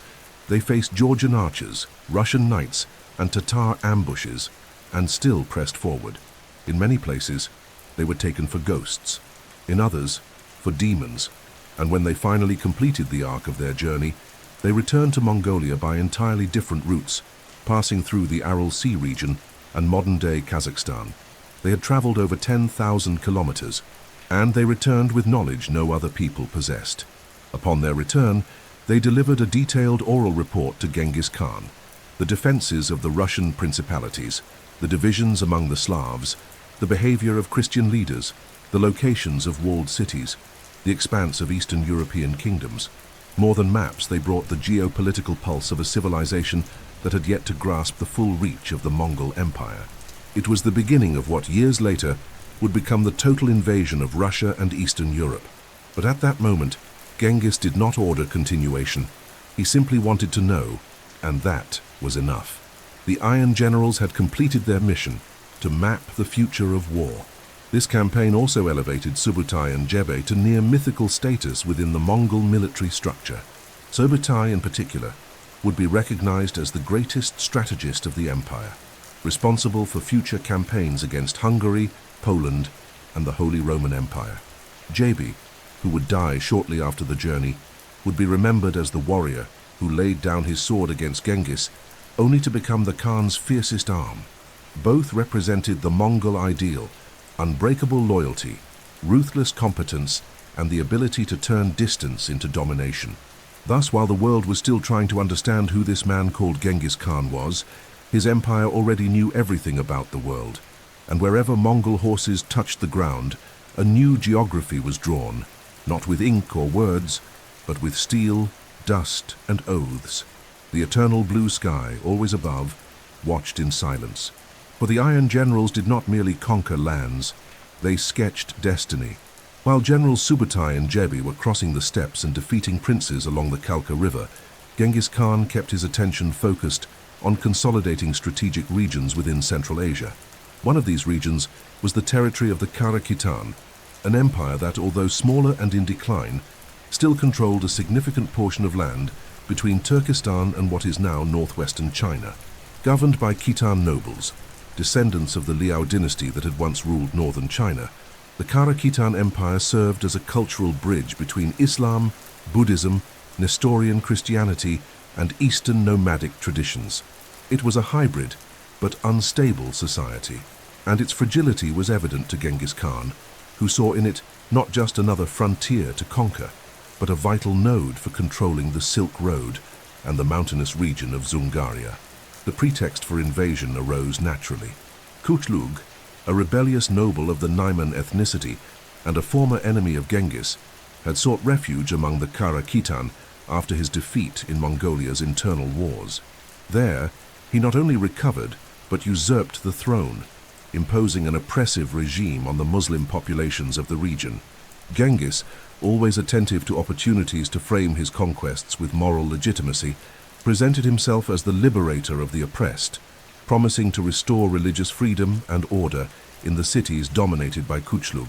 The plan was not merely military, it was strategic, symbolic, and deeply effective. For this mission, Genghis assigned General Jebe with a light but efficient force. The campaign was executed with mathematical precision. Mongol troops crossed mountains and deserts, surprised local governors, and used popular discontent as a weapon. Wherever they went, they issued proclamations guaranteeing freedom of worship for Muslims, restoring rights, and executing only the military leaders loyal to Kuchlug. When the army reached the city of Balasagun, resistance collapsed. Kuchlug fled, but was captured in an ambush, executed, and publicly displayed as a traitor, not only to his people, but to the cosmic order represented by Genghis Khan. The Kara-Khitan Empire was absorbed without destruction, and the region's trade routes were quickly integrated into the Mongol Yam system and tributary networks. It was a clean, almost surgical victory, and above all, an economic and ideological triumph. But while this campaign ended in relative peace, a new episode was beginning to the south of Persia with an entirely different tone: the siege of Nishapur. The city, located in present-day Iran, had resisted the Mongols during the Khwarezmian campaign. Governed by Khwarezmian nobles, it was well fortified, culturally refined, and densely populated. More than just an urban center, it symbolized pride for Persian Muslims. Initially, Nishapur attempted to negotiate its surrender, but as the Mongol forces advanced, the city changed its stance, assassinated a Mongol general and killed a direct relative of Genghis Khan, an affront that would seal its ultimate fate. The death of Genghis's close relative, possibly his son-in-law Tokuchar according to some versions, inflamed the thirst for vengeance. The siege was commanded with clear orders: there would be no mercy. When the Mongols finally broke through the gates after days of coordinated attacks, the ensuing massacre became one of the darkest chapters in the history of the empire. According to Persian chroniclers, the inhabitants' bodies were piled into mounds, and each Mongol warrior was assigned a quota of executions. Some accounts, possibly exaggerated, claim over 100,000 people were killed. Survivors were deported or branded with iron. Libraries were destroyed, mosques looted, and the city's gardens, once celebrated by poets, were trampled by blood-covered horses. This episode solidified the Mongols' reputation as agents of total destruction, but it also clarified the punitive logic that underpinned their campaigns. Resistance and betrayal were punished with oblivion, submission and usefulness with protection. The message was deliberate. Each destroyed city served as a warning, and each preserved one as a promise. The destruction of Nishapur was not just an act of rage. It was a reminder that Mongol warfare was also an educational system, through fear. With the end of these campaigns, the map of Central Asia had been redrawn. Genghis Khan now controlled territory stretching from the Aral Sea to the Great Wall of China, from the peaks of Afghanistan to the forests of Siberia. No city was too large, no people too sacred, no culture shielded by distance or tradition. The world was in transition, and the Mongols were the heralds of that transformation. A new empire did not rest on old foundations, it buried them, and the eternal blue sky, which watched all, now reigned over lands where once only human kings had ruled. In antiquity, some cities seemed invincible not because of their walls, but because of their legacy. Merv, located in what is now Turkmenistan, was one of those cities. Founded centuries earlier, it had flourished under Persian, Hellenistic, Islamic, and Seljuk rule. It had been the capital of empires, the birthplace of scientists, mathematicians, and theologians. One of the largest and most splendid metropolises in the Islamic world, its libraries housed knowledge accumulated since antiquity. Its canals irrigated vast farmlands. Its markets bustled with life, craftsmanship, and commerce. Its population surpassed 200,000 people, perhaps more. But no past glory could protect it from what was approaching. For in the year 1218, the army of Genghis Khan reached its gates. The Mongol campaign against the Khwarezmian Empire had already annihilated cities like Nishapur, Bukhara, Samarkand, and Urgench. Like so many others, Merv tried to resist, trusting in its defenses, its broad walls, and its historical prestige. The city was led by one of the sons of Muhammad II, the deposed sultan, who had taken refuge there with part of the aristocracy. This was a direct challenge to the authority of Genghis Khan. The presence of royal blood, combined with the refusal to surrender, sealed the city's fate in red ink. The siege was meticulously planned. Troops surrounded the city from all sides, cutting off escape and supply routes. Siege machines, catapults, and mobile towers were used with precision. Within days, the Mongols brought down the outer walls. The governor, in panic, attempted to negotiate. He sent emissaries, offered wealth, pledged loyalty. Genghis Khan accepted the terms, but it was too late. The murder of messengers, political betrayal, and the sheltering of enemy princes were unforgivable offenses against the cosmic order he represented. And so, When the gates opened and the Mongol troops entered, judgment was carried out with absolute brutality. The massacre that followed in Merv is considered one of the greatest acts of urban extermination in human history. According to Persian chroniclers like Juvaini, each Mongol soldier was ordered to execute 300 to 400 inhabitants. Even if the numbers are exaggerated or symbolic, the demographic impact was real. The city was completely emptied. Women, children, the elderly, all were killed or deported. Homes were burned, gardens destroyed, irrigation canals were buried, libraries set ablaze. In some areas, the ground was salted to prevent future cultivation. Merv was quite literally wiped off the map. Nothing remained. No resistance, no voice, no intact memory. The devastation was so complete that for centuries the city never rose again. Later travelers passing through the region found only mounds of rubble and silence. It was as if the city had never existed, as if it had been swallowed by the earth, consumed by oblivion, swept away by the wind. But that oblivion was intentional. Genghis Khan wanted Merv to serve as an eternal warning. Resistance was not only futile, but resulted in erasure, not just of life, but of existence. The city was not conquered, it was denied. For the Mongols, Merv represented the pinnacle of divine punishment. A proud city that had sheltered unjust kings, defied the laws of the Yasa, and paid the ultimate price. For the survivors of other cities, Merv became a legend of horror. Its name spread in whispers along trade routes. It was mentioned in marketplaces, in prayers, in stories told to children. Merv was no longer a place. It was a spectre, a memory of what disobedience to the eternal blue sky could provoke. After Merv's fall, the Islamic world fell into a state of collective trauma. The urban structures of Central Asia were torn apart. Peoples who had once taken pride in their culture began to destroy their own fortresses to avoid attracting attention. Archives and manuscripts were buried underground. Entire families migrated west or south, trying to escape a fate that now seemed inevitable. Mongol terror was no longer a localized event. It had become a tectonic shift in the history of humanity. And as the dust settled over Merv's ruins, as Mongol horses grazed where scholars once read Greek texts translated into Arabic, Genghis Khan moved forward. The past was not an obstacle. Memory was not sacred. The world was a plain to be subdued, and cities were mere camps that had believed themselves eternal. But the only eternal thing to the Mongols was the sky, and it, high above, remained serene, silently watching the empire advance. An empire that, to be born, required others to die forever. By the end of so many conquests, Genghis Khan had transformed the known world into a board in constant motion. Empires once deemed untouchable had been subdued. Cities revered for their culture and history had been wiped from the map. Trade routes, religions, and entire social structures had been redirected by the advance of an army that knew no bounds. And yet, even with the borders of his empire stretching from the Yellow Sea to the Caspian Sea, Genghis Khan was not satisfied. There remained a loose end in his own neighborhood, the Yutangut Empire, also known as the Ichi Xia Kingdom, which years earlier had submitted to Mongol power, but now, in his eyes, had to be punished for a capital sin: betrayal. Xixia had been one of the first targets of the young Temujin after his rise, and for many years served as a vassal kingdom, paying tribute and formally recognizing the Khan's supremacy. But as the Mongols became entangled in their campaigns against the Khwarezmian Empire and the kingdoms of Central Asia, the Tangut leaders, assessing the distance and cost of loyalty, chose not to send military aid to Genghis Khan as required.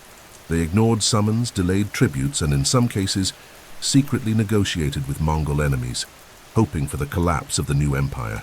But collapse never came. Fury did. In the year 1226, already at an advanced age, Genghis Khan assembled his troops for a punitive campaign against his former vassals. He no longer needed to prove his strength to the world, but he had to reaffirm the order he had established. And in the Mongol universe, breaking an oath of loyalty was not just a political mistake, it was a spiritual crime, an affront to the will of the eternal blue sky. The campaign was organized with the same logistical precision as always. Veteran troops, reinforced with engineers, informants, and diplomats, marched west into China, crossing deserts and mountains, until reaching the lands of the Tangut Empire. The Xixia cities, though well fortified, were isolated and unprepared to face the Mongol war machine in its full maturity. The assaults were relentless. Siege towers, incendiary projectiles, and psychological warfare devastated both walls and morale. Cities like Yinchuan, Idzingola, and Karakozhasi fell. The Tangut nobles tried to negotiate surrender. Too late. Genghis Khan ordered the complete extermination of the Tangut royal lineage. And so it was done. The last emperor was executed, and with him, not just a dynasty ended, but Iwis and an entire culture vanished from history within the following decades. But there was something different about this final siege. Genghis Khan was aging. His body, marked by old wounds and decades of war, could no longer endure the pace of battle so easily. During the campaign he fell ill. Some accounts speak of a fall from horseback, others a sudden illness. Still others, more legendary, tell of hidden wounds inflicted by enemy soldiers, or even a vengeful spirit. What is known is that, amid the final operations against Xixia, Genghis Khan died. His death was kept in absolute secrecy, and the siege continued under his general's command, as if nothing had happened. The order was clear. The world must only learn of the Khan's death after the mission was complete. His body was taken back to Mongolia in a silent procession. According to legend, the soldiers escorting the funeral cortege killed all who crossed their path to preserve the secrecy and sanctity of his passage. It is said that rivers were diverted, forests planted over his burial site, and horses trampled the ground until no trace remained. The exact location of Genghis Khan's tomb remains unknown to this day, one of the greatest archaeological mysteries in human history. His body disappeared, but his presence, his order, his law, those would never cease to exist. The campaign against Xixia was the final act of a life forged in blood, honor, and purpose. And even in death, Genghis Khan continued to command. He left clear orders for the empire's future expansion, designated heirs, established the foundations of central administration, and ensured that his lineage would continue ruling under the same sky that had guided him since youth. The Mongol Empire would not end with his death. In fact, it was just beginning its greatest phase of expansion. And so the last city fell, the last traitor was judged, the last enemy forgotten. Genghis Khan left the world as he had lived, in silence with purpose, and eyes always fixed on the infinite. Above all, the eternal blue sky remained untouched, and now, forever, empty of its greatest sun. Few men in history have inspired as much fear in life and as much mystery after death as would Genghis Khan. When the most feared conqueror in the world drew his final breath, there were no public processions, no monuments built, no public mourning, only silence. A silence imposed, orchestrated, and calculated with the same cold precision that defined his campaigns. Genghis Khan's death was not an event, it was a state secret. And more than that, it was the beginning of a legend that would turn the leader of the Mongols into a bounce, mythical, untouchable, eternal figure. To this day, no one knows for sure where he is buried, and perhaps that is exactly how he wanted it. According to traditional Mongol accounts, some passed down orally, others recorded decades later in chronicles such as The Secret History of the Mongols. Genghis Khan died in 1227 during the final campaign against the Tangut Kingdom, already gravely ill or wounded. The stories about the cause of his death vary: a fall from a horse, febrile complications, a battle injury, or even in Persian legends, a treacherous attack by a Tangut princess who allegedly hid a blade to kill him in the bridal tent.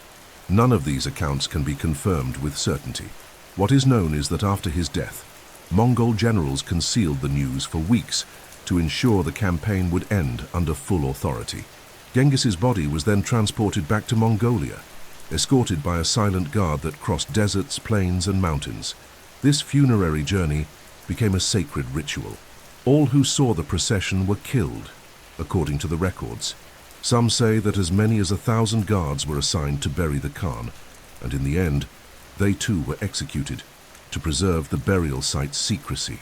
Legends claim that some 1,000 horses were ordered to trample the earth to erase all traces of the tomb. Others say that an entire river was diverted, so that his grave would remain eternally submerged. The most likely location is the Börte mountain region. In Mongolia, a mountain considered sacred by Genghis himself, but no ossuary, no tombstone, no definitive proof has ever been found. For centuries, Besuns, archaeologists, looters, and governments have tried to locate the tomb.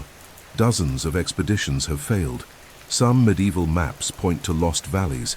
Modern satellites have attempted to detect geological anomalies consistent with royal burials, but nothing has been conclusive.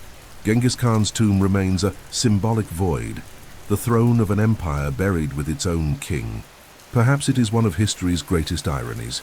The man who crossed continents, destroyed cities, and rewrote the world's political geography never had a mausoleum, an inscription, or a name carved in stone. His eternity lies in absence. But the mystery did not prevent the birth of the myth. On the contrary, it strengthened it. Over the generations, Genghis Khan came to be seen not only as a military leader, but as a spiritual entity, an avatar of the eternal sky, a figure who transcended the boundaries of humanity. Storytellers presented him as invincible, immortal, omnipresent. His descendants, like Ögedei, Kublai, and other great Khans, used his image as a symbol of absolute legitimacy. In regions ruled by the Mongols, his name was spoken only in silence or reverence. And in places he never set foot, like Western Europe, even the mention of the great Khan provoked fear. Politically, his death did not weaken the empire. It strengthened it. Genghis had carefully planned his succession. He left clear instructions for the division of territories among his sons, established the Kurultai, the council that would elect the next great Khan, and institutionalized the Yasa, the Mongol code of law that became the empire's backbone. His sons and grandsons would carry on the expansion. They would invade Eastern Europe, conquer Baghdad, and found the Yuan dynasty in China. But none of them dared contradict his will, and none revealed the location of his final resting place. Genghis's body vanished, but his name became eternal.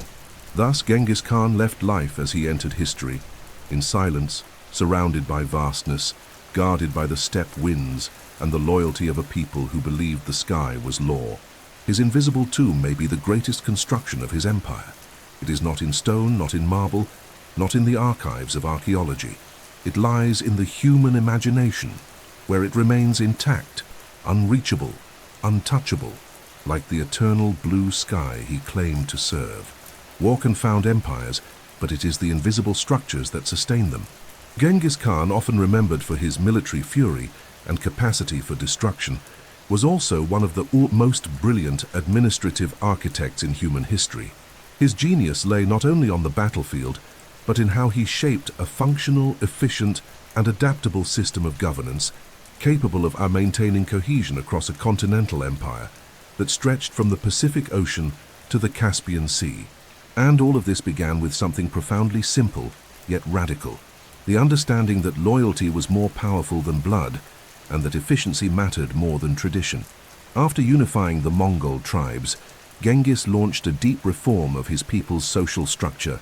He abolished the old tribal hierarchy, based on clans and bloodlines, and replaced it with a military administrative system divided into units of 10, 100, 1,000, and 10,000 warriors. The famed Arban, Zun, Mingan, and Tumen.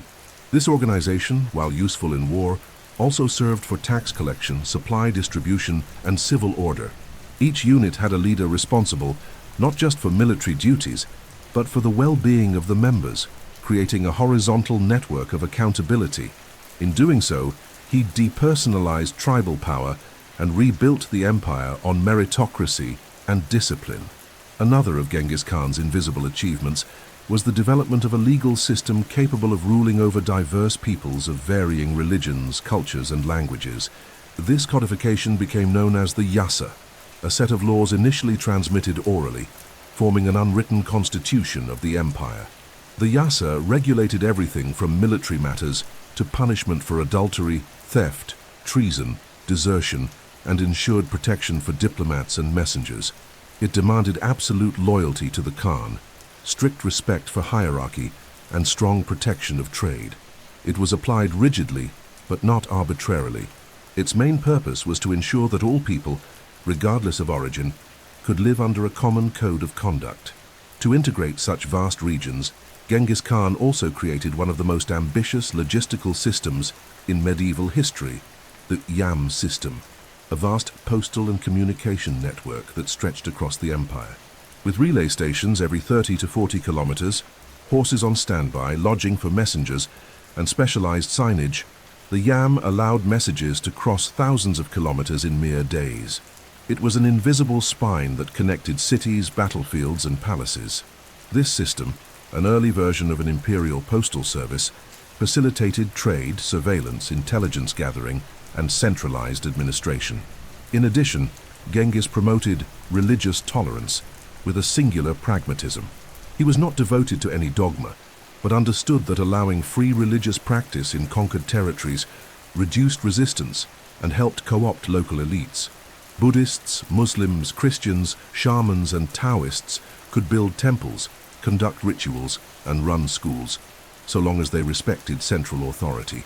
Priests of all creeds were exempt from taxes and were often invited to participate in theological philosophical debates before the Khan. By doing so, Genghis consolidated his empire not just through the sword, but through the recognition of plurality under one supreme authority, his own.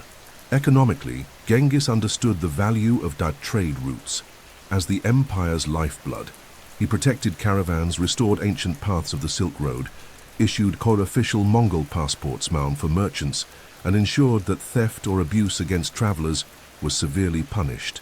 This protection attracted traders from the Middle East, China, India, and even Europe. For a time, the empire became the safest place in the world to travel, increasing the circulation of goods, knowledge, and ideas. Though nomads by origin, the Mongols became strong supporters of urbanization and cultural exchange, as long as it served the stability of the empire. Finally, Genghis left behind a clear administrative legacy. The empire was to be divided among his sons, but the title of Great Khan would be chosen by a supreme council, the Kurultai, composed of nobles and generals. This prevented immediate bloody disputes and ensured that succession, at least in theory, would be based on strategic consensus. Ogedei, his third son, was elected with majority support and continued the expansion, conquering new cities, organizing reforms, and expanding the framework his father had built. Under him and his descendants, the empire would reach its peak, but always upon the foundations laid by Genghis. In this way, Genghis Khan proved that true conquest does not end with war. It begins with peace. An empire that spanned climates, languages, religions, and ways of life was only possible because behind the warrior's face there was a tireless reformer, a visionary administrator, and a man who saw the world as a web to be stitched, not just subdued. He left no castles, statues, or temples. He left systems, he left structure, he left method. And like any great web, it survived long after its weaver was gone. When Genghis Khan died, the world had no idea that the Mongol era of conquest was only just beginning. His empire, the largest ever unified by a single man, seemed like a colossus too vast to maintain. But his legacy did not fall into the hands of unprepared leaders. On the contrary, Ogedei, Genghis Khan's third son, was chosen by the Kurultai as the new Great Khan, and his reign marked the start of a new chapter, the systematic and calculated expansion of Mongol dominance across the rest of Asia and the frontiers of Europe. Ogedei was not as feared as his father, nor as charismatic as some of his brothers, but he was above all a disciplined administrator and a ruthless executor of his inherited vision. His mission was clear: to fulfill the dream that Genghis had sketched in blood and strategy. As soon as he assumed the throne, Ogedei consolidated his father's conquests. He fortified key cities, formalized the tax system, reinforced the YAM communication network, and most importantly, organized new military campaigns with even greater logistical precision. His greatest obsession, however, was the West. The information brought back by Subedai and Jebe about the Russian principalities and the Christian kingdoms of Eastern Europe had been carefully preserved. Now, Ogedei was ready to use that knowledge as a weapon. He summoned Subedai, now a legendary veteran, and entrusted him with the most ambitious campaign in Mongol imperial history, the invasion of Europe. The Western campaign began with Russia. The fragmented principalities, Kiev, Vladimir Suzdal, Novgorod, offered resistance but never in unison. Subedai and his generals, including Batu Khan, son of Joshi, grandson of Genghis, struck with precision. Cities fell one by one: Ryazan, Kozelsk, Suzdal, Kiev. In Kiev in 1240, the Mongols completely destroyed the city, massacring the population and reducing the metropolis to smoldering ruins. It was a direct blow to the heart of Slavic civilization. Trade routes were paralyzed, Orthodox churches burned and ancient manuscripts lost forever. But what followed was even more astonishing. With Russia crushed, the Mongols turned toward Poland, Hungary, and the plains of eastern Germany. In 1241, in battles like Liegnitz and Mohi, Western armies, formed by Teutonic knights, Polish nobles, Hungarians, and Croats, tried to resist, but they were obliterated. The speed, discipline, and tactics of the Mongols were unlike anything the Europeans had ever faced. Mongol cavalry would feign retreat, lure enemies into open fields, surround them with surgical precision, and eliminate them in coordinated waves. Christian kingdoms panicked. The Pope called for crusades. Kings began fortifying borders. Europe had encountered for the first time the full terror of the Mongol war machine on its own soil. And then the Mongols retreated, not because they were defeated, but because Ögedei Khan suddenly died in Karakorum, the empire's capital. According to tradition, the main generals, including Batu Khan, halted the campaign to return to the Kurultai and elect a new great Khan. It was a strategic pause, but it saved Europe.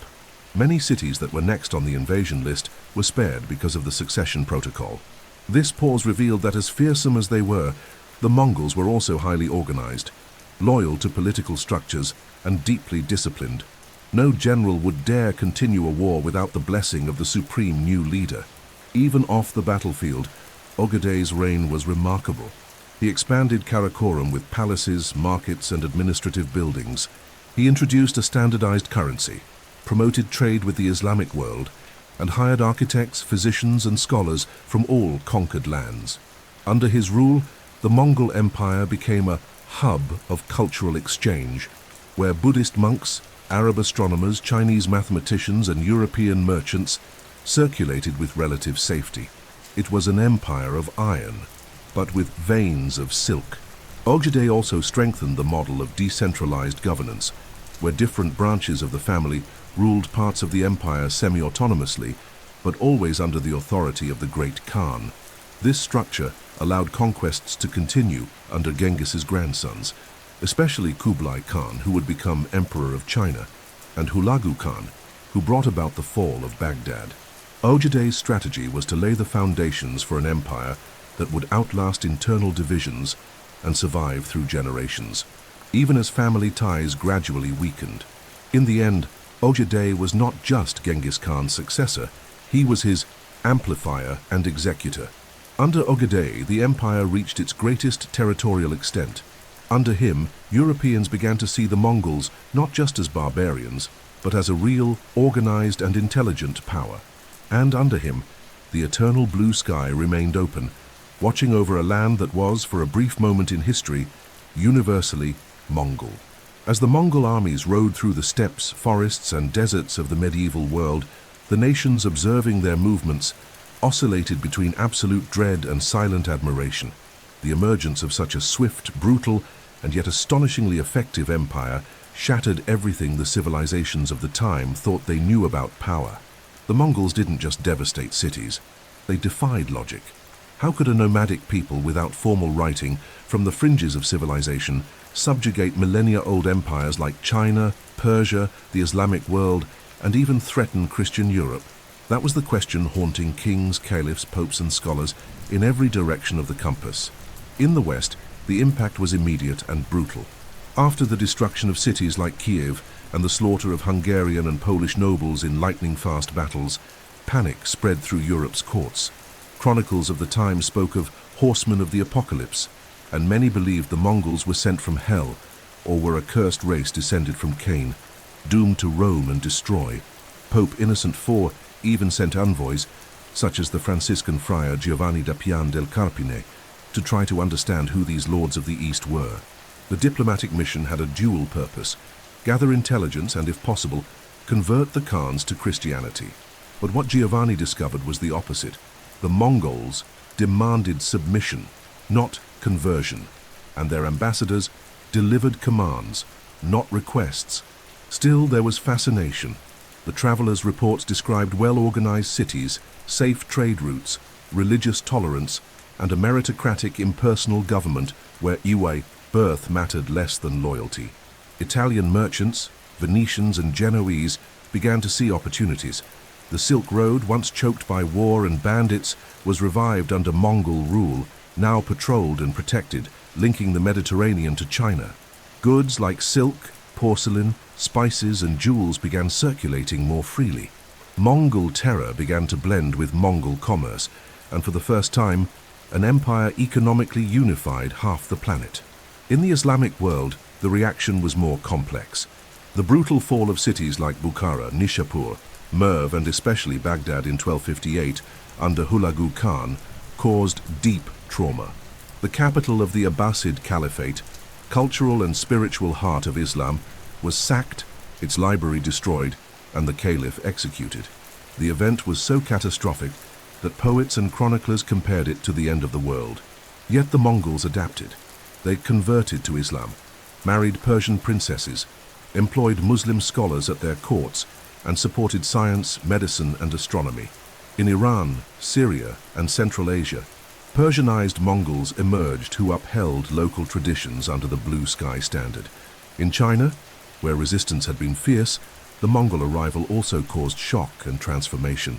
Kublai Khan, grandson of Genghis, founded the Yuan dynasty and ruled as a legitimate emperor, embracing Confucian and Buddhist practices, rebuilding cities, and promoting theater, trade, and the arts. Though seen as barbarians, the Mongols gradually became Sinicized, adopting local dress rituals and administrative structures. Still, they preserved their identity through language, family loyalty, and the unquestionable authority of the emperor. A world that once saw itself as the center of the universe now had to accept that it was part of something larger. The Mongol Empire was the new global order. Meanwhile, the Mongols themselves did not write their history with ink, but with movement. They left no great treatises, no marble monuments. What remains are memories scattered across dozens of languages: Chinese, Arabic, Russian, European accounts, all stunned by what they witnessed. A people who did not build cathedrals but created systems, who did not write books but linked libraries, who did not compose poetry but reshaped the world with the sound of hooves. To some, they were destroyers of civilization. To others, unifiers of the planet. To all, they were impossible to ignore. And thus, within a few decades, the name of Genghis Khan and his descendants ceased to be a strange echo from the East and became a fierce, constant presence in prayers, plans, and maps around the world. They arrived like a storm, fast and inevitable, but remained as structure. And even as the empire began to fragment, the Mongol legacy had already redefined how the world perceived itself, not as isolated continents, but as a single space, violent, plural, and interconnected. Behind the wars, conquests, and the feared name of Genghis Khan, there was a people who lived with simplicity, mobility, and deeply rooted rituals. Daily life in the Mongol Empire was shaped not by palaces or cathedrals, but by the woven mats of tents, the creak of wagon wheels, and the constant whisper of wind across the plains. Even after conquering ancient cities and vast metropolises, the Mongols preserved their nomadic lifestyle, centered around the ayurt, the circular tent made of collapsible wood and thick felt, resistant to both cold and heat, and capable of being dismantled and rebuilt in just hours. Life unfolded under the open sky, with eyes fixed on the horses, the stars, and the winds that whispered the tribe's fate.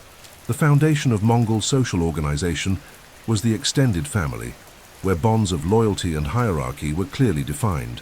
Women, far from being passive figures, played a central role in domestic life, the economy, and even politics. They were responsible for setting up and taking down tents, tending herds, producing textiles, and even leading camps in their husband's absence. Some, like Turigin Khatun's widow of Ögedei, ruled the empire as regents. Mobility required autonomy, and survival in a harsh environment made cooperation essential. Marriage was arranged, but not rigidly imposed. Women could refuse suitors, and marriage operated on the logic of dowries, not subjugation.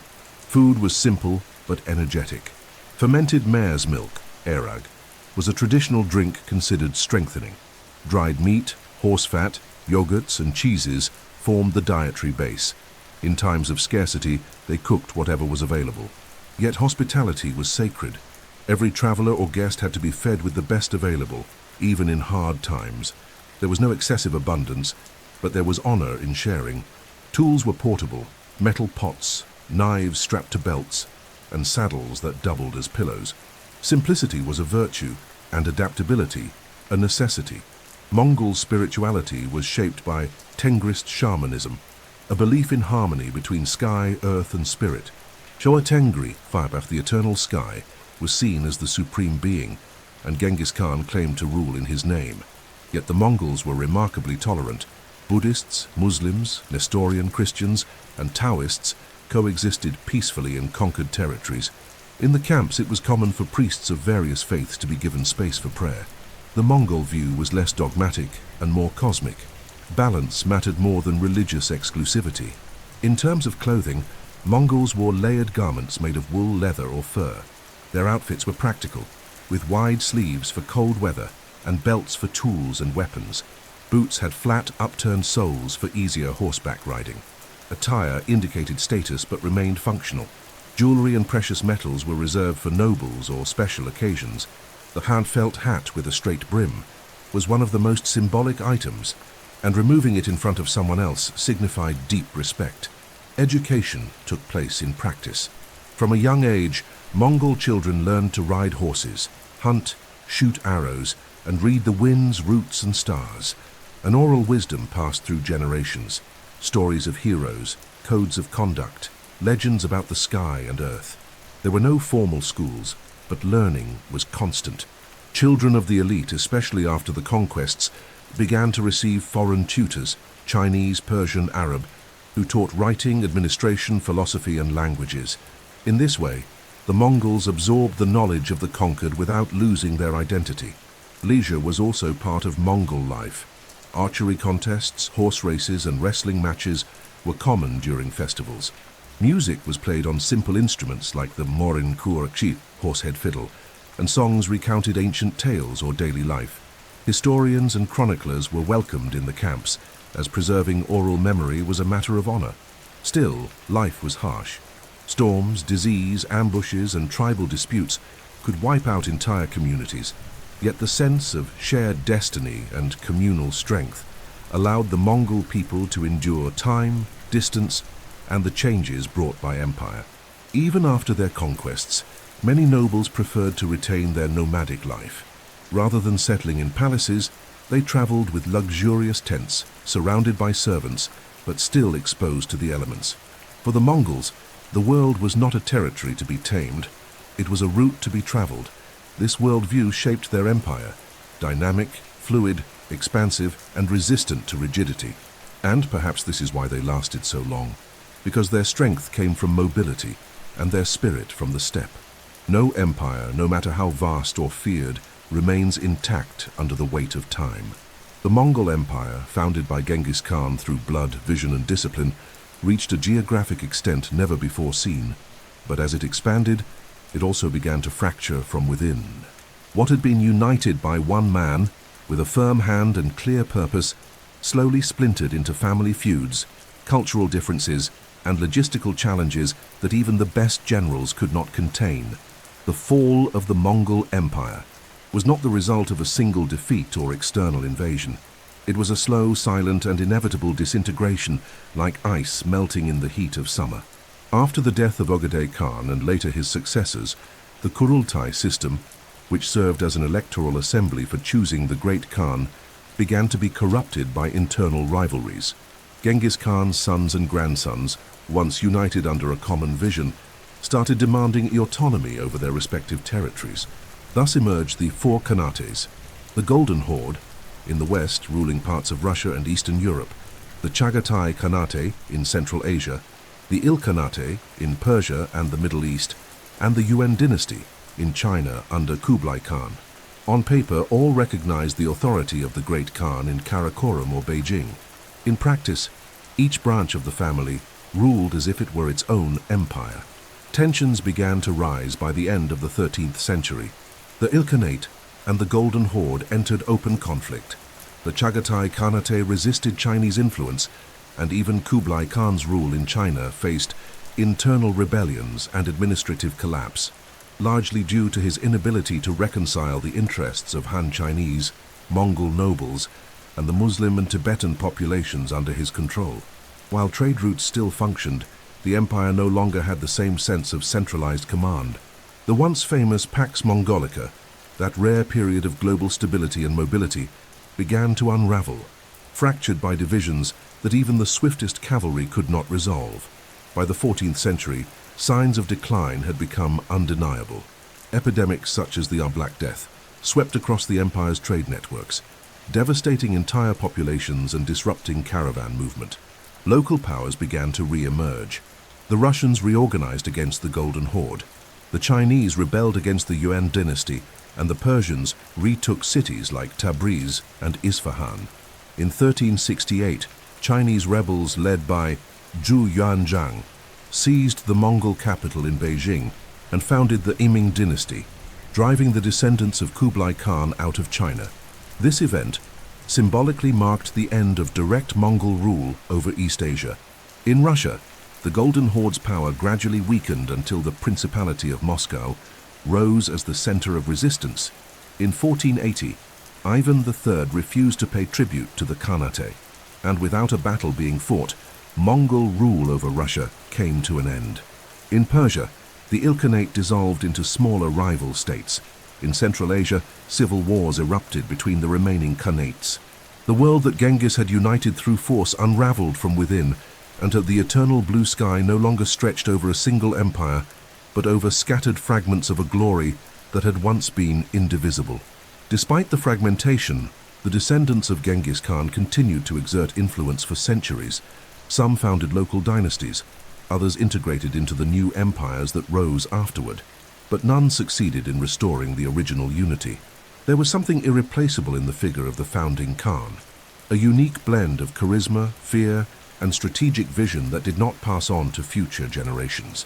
The collapse of the Mongol Empire was not an abrupt fall, but a slow evaporation, a quiet dissolution of order as administrative systems crumbled, armies weakened, and the memory of empire faded into legend. Yet the end of Mongol unity did not mean the end of its legacy. The way the Mongols governed multicultural territories, the communication networks connecting East and West, and the indirect influence they had on the rise of new states, all of this remained. The Mongol Empire was the first to demonstrate to the world that it was possible to govern a continental mass efficiently, to integrate cities, languages, and religions without demanding uniformity. Its fall was not failure. It was the natural consequence of the vastness they dared to conquer. The empire lasted over a century, but the echo of their hooves would resonate for centuries more. As centuries passed, Genghis Khan ceased to be just a historical figure and became a symbol shaped by those who remember him. His legacy echoes across time in an ambiguous tone. To some, he is the ultimate conqueror, a model of discipline, leadership, and strength. To others, a cruel tyrant, an uncivilized barbarian who brought ruin and death. Genghis Khan became a mirror of collective memory, reflecting glory, trauma, or fascination depending on who gazes into it. In every culture he touched, he is remembered differently, in ways that reveal more about the rememberer than about the man himself. In the Christian West, Genghis was long depicted as the barbarian of the apocalypse, a near-demonic figure wrapped in destruction. Reports from missionaries, chroniclers, and medieval nobles emphasized massacres, the speed of invasions, and the lack of civilized values by European standards of the time. He was often compared to biblical scourges, the rod of God used to punish a sinful world. This image endured for centuries, reinforced by historians who, in many cases, had never set foot in Asia. The name Genghis Khan became synonymous with untamed savagery, often used pejoratively in Enlightenment-era philosophical and political texts. In contrast, in the Islamic world, Genghis was remembered with pain, but also with a degree of historical resignation. The destruction of cities like Baghdad and Merv left deep scars, recorded by poets and historians as lessons on arrogance, political weakness, and divine fate. Yet over time, especially after his descendants converted to Islam, the Khan's figure was incorporated in a more ambiguous light, as an instrument of providence. Someone who, even in brutality, paved the way for new political, cultural, and spiritual orders. His image became less a curse and more a warning. In China, Genghis is a contradictory figure. As the founder of the Yuan dynasty, he is officially recognized as a legitimate emperor who unified China under Mongol command. Yet for many Han Chinese, he is remembered as a foreign invader, a symbol of domination that overthrew previous dynasties. Even so, modern Chinese authorities acknowledge him as a significant historical figure, resulting in textbooks where Genghis is alternately glorified or downplayed depending on the political mood. In times of cooperation with Mongolia, he is portrayed as a unifier, in nationalist periods as an occupier. But it is in modern Mongolia that the myth of Genghis Khan has reached its highest form. After centuries of Chinese, Soviet, and foreign rule, 20th century independent Mongolia looked to Genghis as its deep national identity. His face adorns coins, vodka bottles, companies, plazas, airports. Giant monuments were erected, including the world's largest equestrian statue, where Genghis gazes toward the horizon atop a stainless steel horse. In schools, his story is taught with pride. In official ceremonies, his name is invoked as a Wagyu symbol of strength, sovereignty, and Mongol unity. Curiously, modern science also contributes to the myth. Genetic studies published in the early 2000s suggest that roughly 1 in every 200 men alive today could be a direct descendant of Genghis Khan, a result of his male descendants spreading widely through the territories he conquered. This fact made international headlines, reinforcing the notion that, though physically absent, Genghis remains present in the world's bloodline. He has thus become one of the few conquerors who literally lives on, coursing through the veins of millions. In popular culture, his figure has been adapted in every possible way.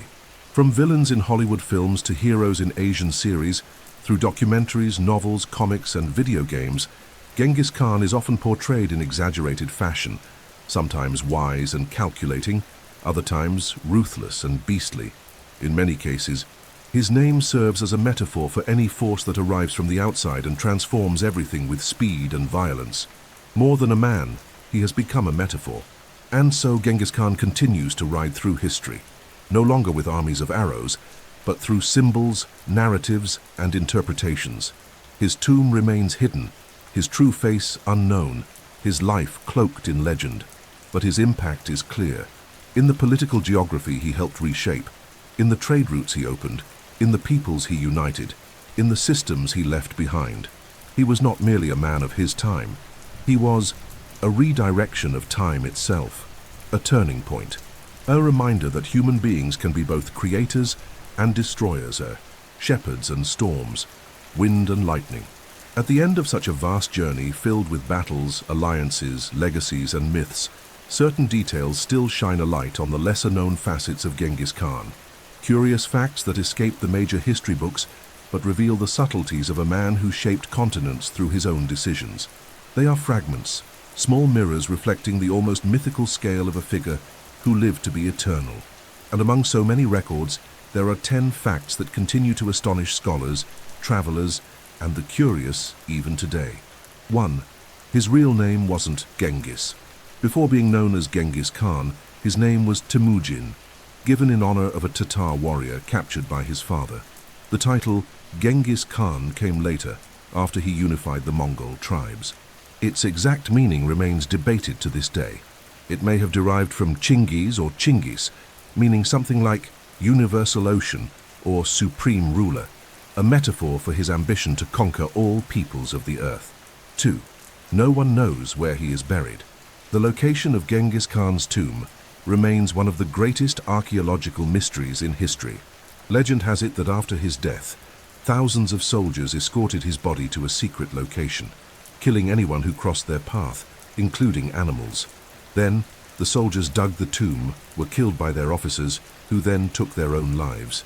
The site remains unknown, hidden somewhere in Mongolia, a secret guarded by the silence of the steppes. 3. He banned torture and cruel punishments without trial. Although remembered for his brutality in war, Genghis Khan established a legal system that forbade random torture, trials without witnesses, or punishments without cause. The Yasa, his oral law code, demanded structured justice and condemned abuses of power. This duality between battlefield fury and civil order is one of the most paradoxical aspects of his rule. 4. He defended religious freedom. Genghis believed that spiritual power was a matter for the heavens. Therefore, he banned religious persecution, granted tax exemptions to priests, monks, and spiritual leaders, and respected the presence of multiple faiths in his empire. This tolerance wasn't just political strategy. He genuinely believed that the eternal blue sky, or Tengri, could manifest in many forms. Bis. He invented a type of universal passport. To facilitate trade and ensure safety along routes, Genghis created a system of ki tablik or gerej, a metal plaque bearing the imperial seal that acted like a passport. The bearer had free access throughout the empire, along with the lodging, horse exchange, and official protection. It was an early version of safe international diplomacy, centuries ahead of its time. 6. He wasn't a destroyer of cities, he was a builder of systems. Though he destroyed many cities as a means of domination or punishment, Genghis Khan also rebuilt, fortified, and administered dozens of urban centers, especially after conquering China and Persia. He created postal systems, roads, fortresses, tax collection points, and ordered that scientists, artisans, and architects be spared in invasions. For him, knowledge was a currency of power. 7. He was illiterate, but promoted writing and science. Genghis Khan never learned to write, but that didn't stop him from recognizing the value of literacy and knowledge. He commissioned the creation of an official Mongolian script based on Central Asian alphabets and encouraged the translation of Chinese, Arabic, and Tibetan texts. He established schools and registration centers for administrative and diplomatic purposes. 8. He had over 500 wives, but only one was his official empress. Throughout his life, Genghis had hundreds of wives and concubines, many for political alliances, but only Börte, his first wife, kidnapped and later rescued by him, was elevated to the status of Great Empress, mother of his legitimate sons and political advisor. Even with other women, he consulted Börte on the most important decisions, and she held authority over the royal encampment. 9. He changed the global climate, literally. Modern research suggests that the Mongol conquests, which destroyed millions of hectares of farmland and caused mass depopulation, led to a significant drop in atmospheric carbon dioxide. The abandonment of agriculture and subsequent natural reforestation may have contributed to a slight global cooling in the 13th century, a rare case of climate impact caused by military conquest. 10. His lineage echoes in the DNA of millions. Genetic studies show that about 16 million men alive today carry a Y chromosome lineage traceable to Genghis Khan or his sons, due to his vast reproductive legacy and the dominance of Mongol elites. This means that nearly 0.5% of the world's male population is biologically descended from the greatest conqueror in history. No other man has left such a vast genetic footprint. These curiosities show that Genghis Khan was far more than a military leader. He was a human, historical, and biological phenomenon whose effects transcend time, geography, and even genetics.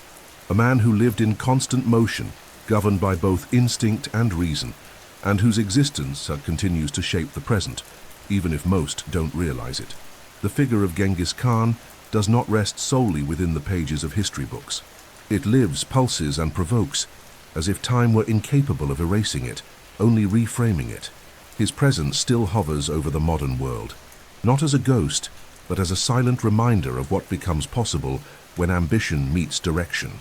Unlike so many conquerors who fell into oblivion or were reduced to footnotes, Genghis Khan continues to be studied, debated, revered, and feared. He is not merely remembered, he is felt. And that kind of eternity is not born of chance, but of the profound impact he left behind. Genghis Khan shaped the world, literally. The political and cultural borders of Asia, Eastern Europe, and the Middle East still bear the scars of his campaigns. Cities founded or rebuilt under his rule became vital hubs of culture and commerce. Roads he opened evolved into economic arteries that nourished civilizations. Even the languages, alphabets, and legal systems of many peoples were redefined under his influence. The brutal yet effective unification of so many distinct cultures was not merely military, it was administrative, spiritual, geographical, and even economic. He didn't just conquer the world, he connected it. More than an empire, Genghis Khan created a logic, a new way of understanding power, based not on bloodline nobility, but on earned loyalty. His generals were not chosen by birthright, but by merit. His advisors came from diverse cultures, languages, and religions. His law code prioritized order and equity. For a man of the 13th century, his vision was, in many ways, modern. He understood that to sustain such a vast empire, one must tolerate differences and foster efficiency, rather than rule by fear alone. That's what made him not just a conqueror, but a manager of the impossible. His immortality also lives in myth. He appears in historical novels, in films, in strategy games, in colossal statues, and in the tourist trails of modern Mongolia. In each of these reflections, there is a human attempt to grasp the ungraspable. How did the son of a widowed nomad, betrayed by his own clans, landless, armyless, and without formal education, manage to shape an entire world under his rule? That question resonates across all time, because it speaks to the heart of every person who has ever faced the impossible. Genghis Khan became a symbol of overcoming through strategy, of conquest through focus, of survival through sheer will. And this is not about glorifying violence. His massacres were real. Millions died in his wake. Entire peoples were wiped out. But he also allowed millions of others to thrive, reopened trade routes, guaranteed safety for merchants, protected libraries, and encouraged cultural exchange. His legacy is, therefore, ambivalent, but never silent. He forces us to confront the contradictions of power, the complexity of leadership, and the truth that great transformations rarely come without great upheaval. In the end, Genghis Khan matters because it is impossible to tell the story of the world without mentioning him. From the rise of Russia to the fall of the Abbasid Caliphate, from the opening of the Silk Road to the commercial bridging of East and West, from the genesis of Turkic Muslim empires to the birth of modern China, his influence is everywhere, even if hidden under other names. And thus, even without a tomb, even without an authentic portrait, even without words written by his own hand, he remains, not as memory, but as structure, as wind, as presence. Genghis Khan still matters because he defeated time. And in the world of ideas, of history, and of eternity, that is what defines true immortality.